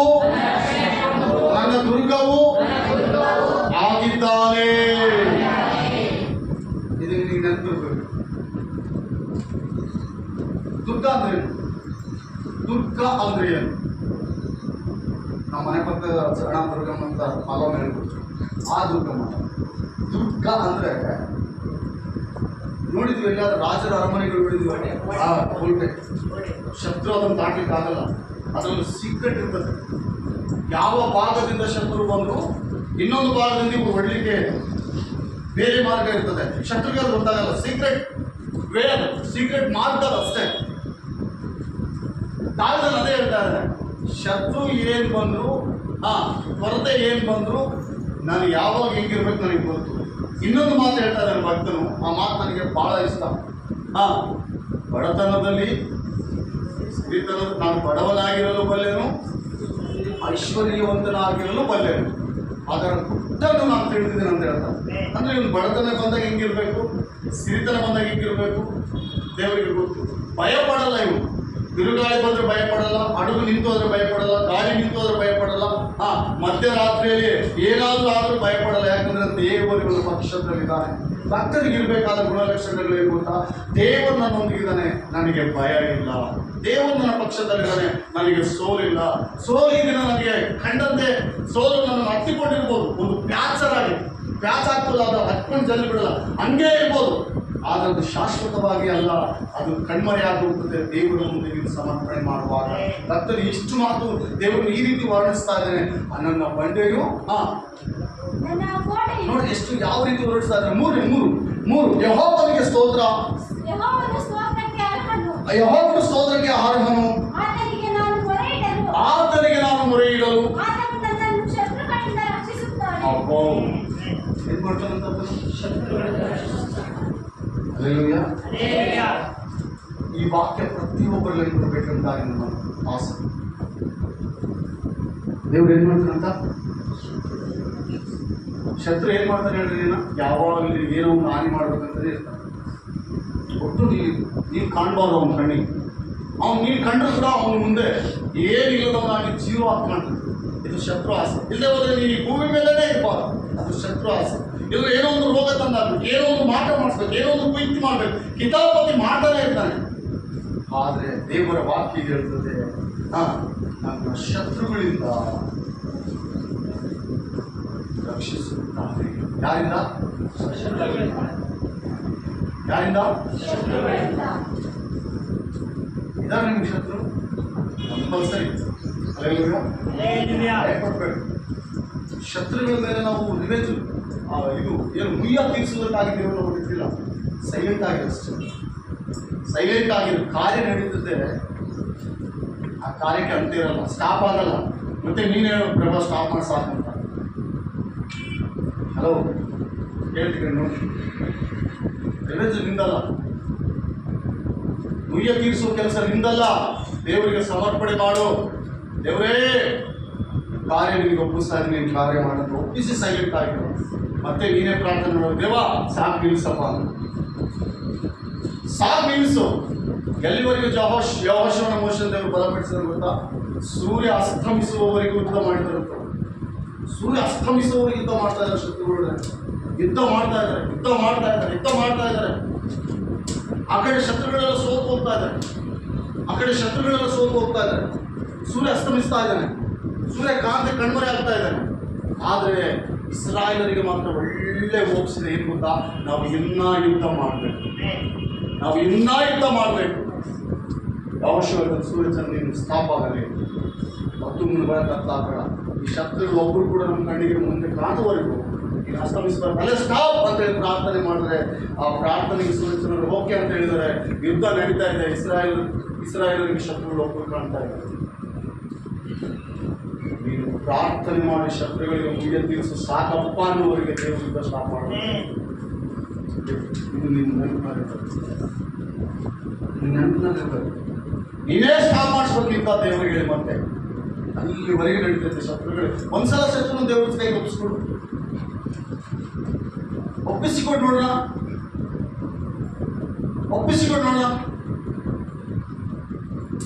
ಕಾರ್ ಪುಡಿ ತಿನ್ನೋದಿರುತ್ತೆ ಅವನ ಜೀವಿತ, ಶತ್ರು ಜೀವಿತ ಗೊತ್ತಾ? ಶತ್ರು ಸುಮ್ಮನೆ ದೇವರು ಒಪ್ಸಪ್ಪ. ಸೇಮ್ ಅದೇ ನೀನು ಮತ್ತೆ ಪ್ರಾರ್ಥನೆ ಅವಾಗ ಹೇಳ್ತಂದ್ರೆ ಅವಶ್ಯ ಎಲ್ಲ ಸ್ವಲ್ಪ ಮತ್ತೆ ಹೋಗ್ರಿ ಅಂತ ಸೂರ್ಯಚಂದ್ರ ಮತ್ತೆ ಪ್ರಾರ್ಥನೆ ಮಾಡಿದ್ರೆ ಅವರು ಅವಾಗ ಮುಳುಗ್ತಾರೆ. ಬೈಬಲ್ ಹೇಳ್ತದೆ ಯೆಹೋಶುವನ ಪ್ರಾರ್ಥನೆ ಕೇಳಿ ಸೂರ್ಯಚಂದ್ರರು ಸ್ಟಾಪ್ ಆದ್ರು. ಭಯಪಟ್ರೆ ಇವರು ಅವರೆಲ್ಲರೂ ಭಯಪಟ್ಟು ಸತ್ತು ಹೋಗ್ತದೆ. ಆದ್ರೆ ಇವ್ರು ಸಾಯಂಕಾಲ ಆಗಲ್ಲ, ಇನ್ನೂ ಹುಡುಕ್ ಬರ್ತಾ ಇದ್ರು. ಇನ್ನ ಯುದ್ಧ ಮಾಡ್ಬೇಕು ನಾವು, ಇನ್ನ ಯುದ್ಧ ಮಾಡ್ಬೇಕು. ಭಕ್ತನ ದಾವಿದನು ಹೇಳ್ತಾರೆ, ನನ್ನಲ್ಲಿ ಬಲಪಡಿಸುವಾತನ ಇಟ್ಕೊಂಡು ನಾನು ಎಲ್ಲವನ್ನೂ ಶಕ್ತಿ ಎಲ್ಲವನ್ನೂ ಶಕ್ತನು. ಆತ್ಮೀಯರೇ, ನನ್ನ ಸಹೋದರ ದೇವರು ನಿನ್ನ ಜೀವಿತವನ್ನು ಶಕ್ತಿಗೊಳಿಸಲ್ಲ. ನೀನು ಧೈರ್ಯವಾಗಿರಬೇಕು. ದೇವರ ಸಮ್ಮುಖದಲ್ಲಿ ದೇವರ ವಾಕ್ಯವನ್ನು ಹೇಳಿದವನಾಗಿ ದೇವರ ವಾಕ್ಯವನ್ನು ಗಮನಿಸಿ ದೇವರ ವಾಕ್ಯಕ್ಕೆ ಮಾತ್ರ ವಿಧೇಯರಾದರೆ ದೇವರು ಖಂಡಿತವಾಗಲೂ ನಮಗೆ ಜಯ ಕೊಡ್ತಾರೆ. ನೆಕ್ಸ್ಟ್ ವಾಕ್ಯ ರೋಮಪುರದವರ ಬರೆದ ಪತ್ರಿಕೆ 12ನೇ ಅಧ್ಯಾಯ 12ನೇ ವಚನ. ರೋಮನ್ ಚಾಪ್ಟರ್ 12 ವಾಕ್ಯ 12.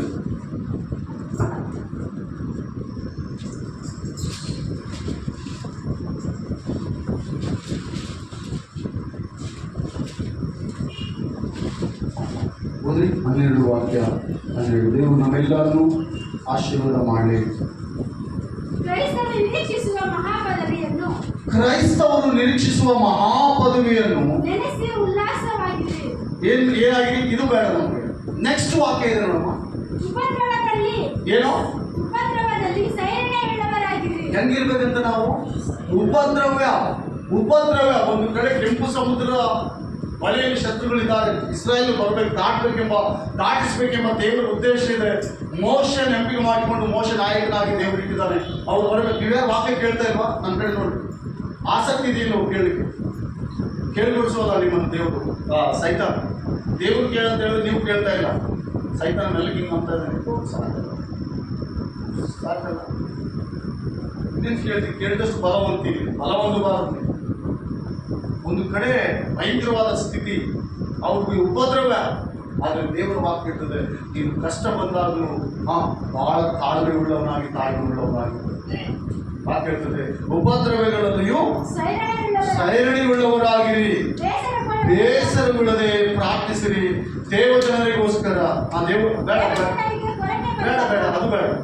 ಉಪದ್ರವಗಳಲ್ಲಿ ಹೆಂಗಿರ್ಬೇಕಂತ ನಾವು ಹೆಂಗಿರ್ಬೇಕಂತ ಎಲ್ಲರೂ ಸಲ ಎರಡು ಕೈಗಳ ಕೆಲಸ ಮಾಡಬೇಕು. ಯಾವುದರಲ್ಲಿ ಸೈರಣಿ ಉಳ್ಳವರಾಗಿರ್ಬೇಕು?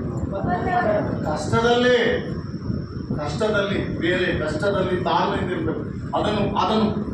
ಅದು ಹೆಂಗ್ ಮಾಡಿದ್ರೆ ಕಷ್ಟ ಹೋಗ್ತದೆ ಎಂಬ ಪ್ರಾರ್ಥನೆ ಪೂರ್ವಕವಾಗಿ ಅದನ್ನು ತೊಲಗಿಸ್ಬೇಕು ಹೊರತು ಪ್ರಾರ್ಥನೆ ಇಲ್ಲದ ಜೀವಿತ ಇರಬೇಕು. ನೆಕ್ಸ್ಟ್ ವಾಕ್ಯ ಧರ್ಮೋಪದೇಶಗಳು 28 ವಾಕ್ಯ 14. ಕೊನೆಯದಾಗಿ ನಾವು ಮುಗಿಸಿಕೊಳ್ಳೋದಕ್ಕೆ ಆತ್ಮೀಯರೇ, ದೇವರು ನಮ್ಮೆಲ್ಲರನ್ನು ಆಶೀರ್ವಾದ ಮಾಡಿ. ಧರ್ಮೋಪದೇಶ ಕಂಡ 28:14. ನಾನು ಈಗ ನಿಮಗೆ ಬೋಧಿಸುವ ಮಾತುಗಳನ್ನು ನೀವು ಬಿಟ್ಟು ಎಡಬಲಕ್ಕೆ ತೊಲಗದೆ ಬೇರೆ ದೇವರುಗಳನ್ನು ಅವಲಂಬಿಸದೆ ನಿಮ್ಮ ದೇವರಾದ ಯೆಹೋವನ ಆಜ್ಞೆಗಳನ್ನೇ ಬಿಟ್ಟು ಅವುಗಳನ್ನೇ ಅನುಸರಿಸಿ. ನೋಡಿ, ನೆಕ್ಸ್ಟ್ ವಾಕ್ಯ ಹಿಂಗಿದೆ. ಎಲ್ಲರಿಗೂ ಶಿರಸ್ಸನ್ನಾಗಿಯೂ ಮಾಡುವನು, ನೀವು ಎಲ್ಲರಿಗಿಂತಲೂ ಮೇಲಿನದವರಾಗಿರುವಿರಿ ಹೊರತು. ಹೌದಮ್ಮ, ವಾಕ್ಯ ಸ್ವಲ್ಪ ಮೇಲಿದ್ದವು. ಎಲ್ಲರಿಗೂ ಏನ್ ಮಾಡ್ತಾನಂತ ಆತನು? ಹಲ್ಲೆಲೂಯಾ. ಬಾಲ ಮುಂದ ಇಲ್ಲ ತಲೆ ಮುಂದ? ಹೇಳಿ.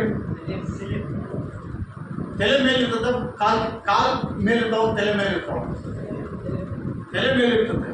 ವಾಕ್ಯ ಇರ್ತದೆ, ನಿಮ್ಮನ್ನು ದೇವರು ತಲೆಯನ್ನಾಗಿರ್ತಾನೆ. ಎರಡು ತಲೆ ದೇವರು ನಮ್ಮನ್ನು ಏನ್ ಮಾಡ್ತಾನಂತ? ಚಪ್ಪರಿ. ಹೆಡ್ಡು ಶಿರಸ್ಸಂದ್ರೆ ಇದೆ. ಹೆಡ್ಡಾಗಿರ್ತಾನಂತ ದೇವರು. ಬಾಲವಾಗಿ ಬಿಡಲ್ಲ ದೇವರಿನ್ನ, ತಲೆಯನ್ನಾಗಿ ದೇವರು. ನೀವೆಲ್ಲರಿಗೂ ಶಿರಸ್ಸಾಗಿರುವುದು ತಲೆ ಮೇಲೆ ವಚನ ಇರ್ತದೆ. ನೀವೆಲ್ಲರಿಗಿಂತಲೂ ಮೇಲಾನದವರಾಗಿರುವರೆದು ಕೆಳಗಿನದವರಾಗಿರುವುದೇ ಇಲ್ಲ. ಹೆಂಗ ಪ್ರಭು ಆಗಿರೋದು ಸಾಧ್ಯ? ನನ್ನ ಹತ್ರ ಬ್ಯಾಂಕ್ ಬ್ಯಾಲೆನ್ಸ್ ಇಲ್ಲ, ನಮ್ಮ ನಮ್ಮ ಪಿತೃಗಳ ಆಸ್ತಿ ಇಲ್ಲ, ಎಕರೆಗಟ್ಟಲೆ ಏನಿಲ್ಲ, ಪ್ಲಾಟ್ ಇಲ್ಲ, ಇದು ಇಲ್ಲ, ಅದು ಇಲ್ಲ ಅಂತ ಹೇಳಿದ್ರೆ ನಿನಗೆ ಇಂಪಾಸಿಬಲ್ ಅದಷ್ಟೇ. ದೇವರಿಗೆಲ್ಲ ಸಾಧ್ಯ. ಹಲ್ಲೆಲೂಯಾ. ನಮ್ಗೆ ಇಂಪಾಸಿಬಲ್ ಅದು, ಹೌದಾ ಇದೇಂಗ ಅಂತ ಹೇಳ್ತೀವಿ, ಆದ್ರೆ ದೇವರಿಗೆಲ್ಲ ಸಾಧ್ಯ. ದೇವರಿಗೆಲ್ಲ ಸಾಧ್ಯ. ನಾವೇನ್ ಮಾಡ್ಬೇಕಂತ ಎಲ್ಲ ಕೂಡ ಸಾಧ್ಯ. ದೇವರು ನಮ್ಮೆಲ್ಲರನ್ನ ಆಶೀರ್ವಾದ ಮಾಡಿ. ಈ ಆತ್ಮೀಯರೇ, ದೇವರಿಗೆ ಅಸಾಧ್ಯವಾದದ್ದು ಒಂದೂ ಇಲ್ಲ. ನಿನ್ನ ಹಸುವೆಯನ್ನು ಕೂಡ ಆತನ ಬಲ್ಲ. ಆತನು ನೀನು ಹಸ್ಕೊಂಡಿದ್ರೆ ಹಲ್ಲೆಲೂಯಾ, ನಿನ್ನ ಹಸುವೆಯನ್ನು ಕೂಡ ಆತನು ಬಲ್ಲ. ಆತನು ಹಸ್ಕೊಂಡಿದ್ರೆ ದೇವ್ರು ಸುಮ್ಮನೆ ಬಿಡಲ್ಲ. ಬಿಡ್ತಾನೆ ದೇವ್ರು. ಮರಿ ಇಡಿಸ್ತಾಡ, ಎಪ್ಪಡಿಸ್ತಾಡ, ಆದ ಮಾರಿ ಪಾಲ್ ತಿಳಿಸಿ ಎಪ್ಪಡಿಸ್ತಾಡ. ಇನ್ನೇ ನಾವು ಯಾರು ಊಟ ಮಾಡಿಲ್ಲ, ಮ್ಯಾರೇಜ್ ಹೋಗಿದ್ವಿ, ಅಲ್ಲಿ ಊಟಕ್ಕೆ ಕರೆಯೋದೇ ಇಲ್ಲ. ಅಲ್ಲಿ ಯಾಕೆ ಹೇಳ್ತಾ ಇದ್ದೀನಿ ನಿಮ್ಮ ಮಾತು? ನಿಮ್ಮ ಕುಟುಂಬದಲ್ಲಿ ಏನಾದರೂ ಕಾರ್ಯಕ್ರಮಗಳಿರುವುದಾದರೆ, ದೇವರ ಮಕ್ಕಳು ಬಂದರೆ, ದೇವರ ಸೇವಕರು ಬಂದರೆ ಊಟ ಮಾಡಿ ಯಾರನ್ನೂ ಕೈ ಬಿಡಬೇಕು. ಊಟ ಆಶೀರ್ವಾದ ನಿಮಗೆ. ಊಟ ಇದನ್ನು ಕಳಿಸೋದು ಅಷ್ಟು ಸರಿಯಲ್ಲ. ಸಹೋದರಿಗಳು ಪಾಪ ಬೆಳಿಗ್ಗೆ ನಾಷ್ಟ ಆಯಿತು, ಅಲ್ಲಿ ಊಟದಲ್ಲಿ ನಾಷ್ಟ ಮಾಡಿದ್ವಿ, ತದನಂತರ ಬೇರೆ ಕಡೆಗೆ ನಾವು ಆ ಕಾರ್ಯಕ್ರಮ ಎಲ್ಲ ಮುಗಿಸ್ಕೊಂಡಿದ್ವಿ, ಬೇರೆ ಕಡೆಗೆ ಬರಬೇಕು ಆಲೋಚನೆ ಮಾಡಿದ್ವಿ. ಯಾಕೆ ಹಿಂಗಾಯ್ತು ಅದು ಗೊತ್ತಿಲ್ಲ, ಬಟ್ ಊಟದ ವ್ಯವಸ್ಥೆ ಬೇರೆ ಕಡೆ ಇದೆ ನಮ್ಗೆ. ದೇವರಿಗೆ ಅಲ್ಲಿ ಅವ್ರು ಊಟ ಕೊಡಲಿಲ್ಲ ಅಂತ ನಮಗೆ ಬೇಜಾರಾಗಲಿಲ್ಲ, ಅಲ್ಲಿ ಯಾರು ಕರೀಲಿ ಅಂತ ಬೇಜಾರಾಗಲಿಲ್ಲ. ಹೊರಗಡೆ ಬಂದು ಸ್ವಲ್ಪ ದೂರ ಹೋದ್ವಿ. ನನಗೆ ಯಾಕೆ ಗೊತ್ತು, ದೇವ್ರಿಗೆ ಯಾಕೆ ಹಿಂಗಾಯ್ತು ಅಂತ ನಾನು ದೇವ್ರನ್ನ ಸ್ವಲ್ಪ ಪ್ರಶ್ನೆ ಮಾಡ್ಲಿಕ್ಕೆ. ಬಟ್ ದೇವ್ರಿಗೆ ಗೊತ್ತು ಯಾವ ಸಂದರ್ಭದಲ್ಲಿ ಅಂತ. ಹೊರಗಡೆ ಬಂದ್ವಿ, ಸುಮಾರು 1:10 ಆಗಿದೆ ಟೈಮ್, ಒಳ್ಳೆ ಬಿಸಿಲು. ಅಲ್ಲಿ ಒಬ್ರು ಹೇಳ್ತಾ ಇದ್ದಾರೆ, ನೀವು ಊಟ ಮಾಡಿ ಹೋಗ್ಬೇಕು, ಹಂಗೆ ಹೋಗ್ಬಾರ್ದು. ನಮಗೆ ಸಂಬಂಧಿತ ವ್ಯಕ್ತಿಗಳು ಎಂದೆಂದ ಅವ್ರ ಮಗ ನೋಡಿಲ್ಲ, ಅವ್ರು ಯಾರು ನಮಗೆ ಗೊತ್ತಿಲ್ಲ. ಅವರು ಅವ್ರ ಅಸಿಸ್ಟೆಂಟ್ ನಮ್ಮಿಂದ ಕಳಿಸಿ ಅವ್ರ ಭಾಷೆ ಹೇಳ್ತಾರೆ, ಇವರಿಗೆ ಊಟ ಮಾಡಿ ಕಳ್ಸಂಗೆ ಕಳಿಸ್ಬಾರ್ದು. ಒಳ್ಳೆ ಪ್ಯಾಲೇಸ್. ನನಗೆ ನಾನು ಸಹೋದರ ಲೋಕೇಶ್ ಬಂದ ಪಾಪ, ನನಗೆ ಬೇಜಾರಾಯಿತು. ಅವನು ಉಪವಾಸ ಹೋಗ್ಬಿಡ್ತದ ಪಾಪ, ಇದು ಮಾಡ್ತೀವಿ, ಡ್ಯೂಟಿ ಟೈಮ್ ಆಯಿತು, ಬೇಜಾರು ಸ್ವಲ್ಪ. ನಾವು ಆ ಅಸಿಸ್ಟೆಂಟ್ ನಮ್ಮನ್ನು ಕರ್ಕೊಂಡು ಹೋಗಿ ಆ ಬಾಕ್ಸ್ ಮುಂದೆ ಹತ್ಕೊಂಡು ಏನು ತುಂಬ ಊಟ ಮಾಡಿ ಲಾಸ್ಟಿಗೆ ತಟ್ಟೆಯಲ್ಲಿ ಮಜ್ಜಿಗೆ ಹಾಕಿ ಅಂತ ಕುಡಿದು ಸಮೃದ್ಧಿ ಆಗ ದೇವ್ರಿಗೆ ಹೋಗ್ತೀವಿ. ಒಬ್ರು ವಾಪಸ್ ಕಳಿಸಿದ್ರೆ ಇನ್ನೊಬ್ಬರು ಬರ್ತಾ ಇದ್ದಾರೆ. ಇದು ದೇವ್ರ ಕಾರ್ಯ. ನಿಜ ಏನು ಗೊತ್ತಾ, ಸೇವಕರು ಯಾವತ್ತೂ ದೇವರ ಮಕ್ಕಳು ನೀವೇ ಆಗಿರಲಿ, ಯಾರು ಯಾರು ಪ್ರಾರ್ಥನೆ ಅಲ್ಲಿ ಊಟ ಇದೆ ಅಂದರೆ ನಿಮ್ಮಲ್ಲಿ ಯಾರು ಒಬ್ಬರು ಕೂಡ ಅವರು ಯಾರು ಬಿಡಬಾರ್ದು. ಊಟ ಮಾಡಿಸಿದ್ದಾರೆ ದೇವರ ಆಶೀರ್ವಾದ. ದೇವ್ರನ್ನ ಆಶೀರ್ವಾದ ಮಾಡಲಿ.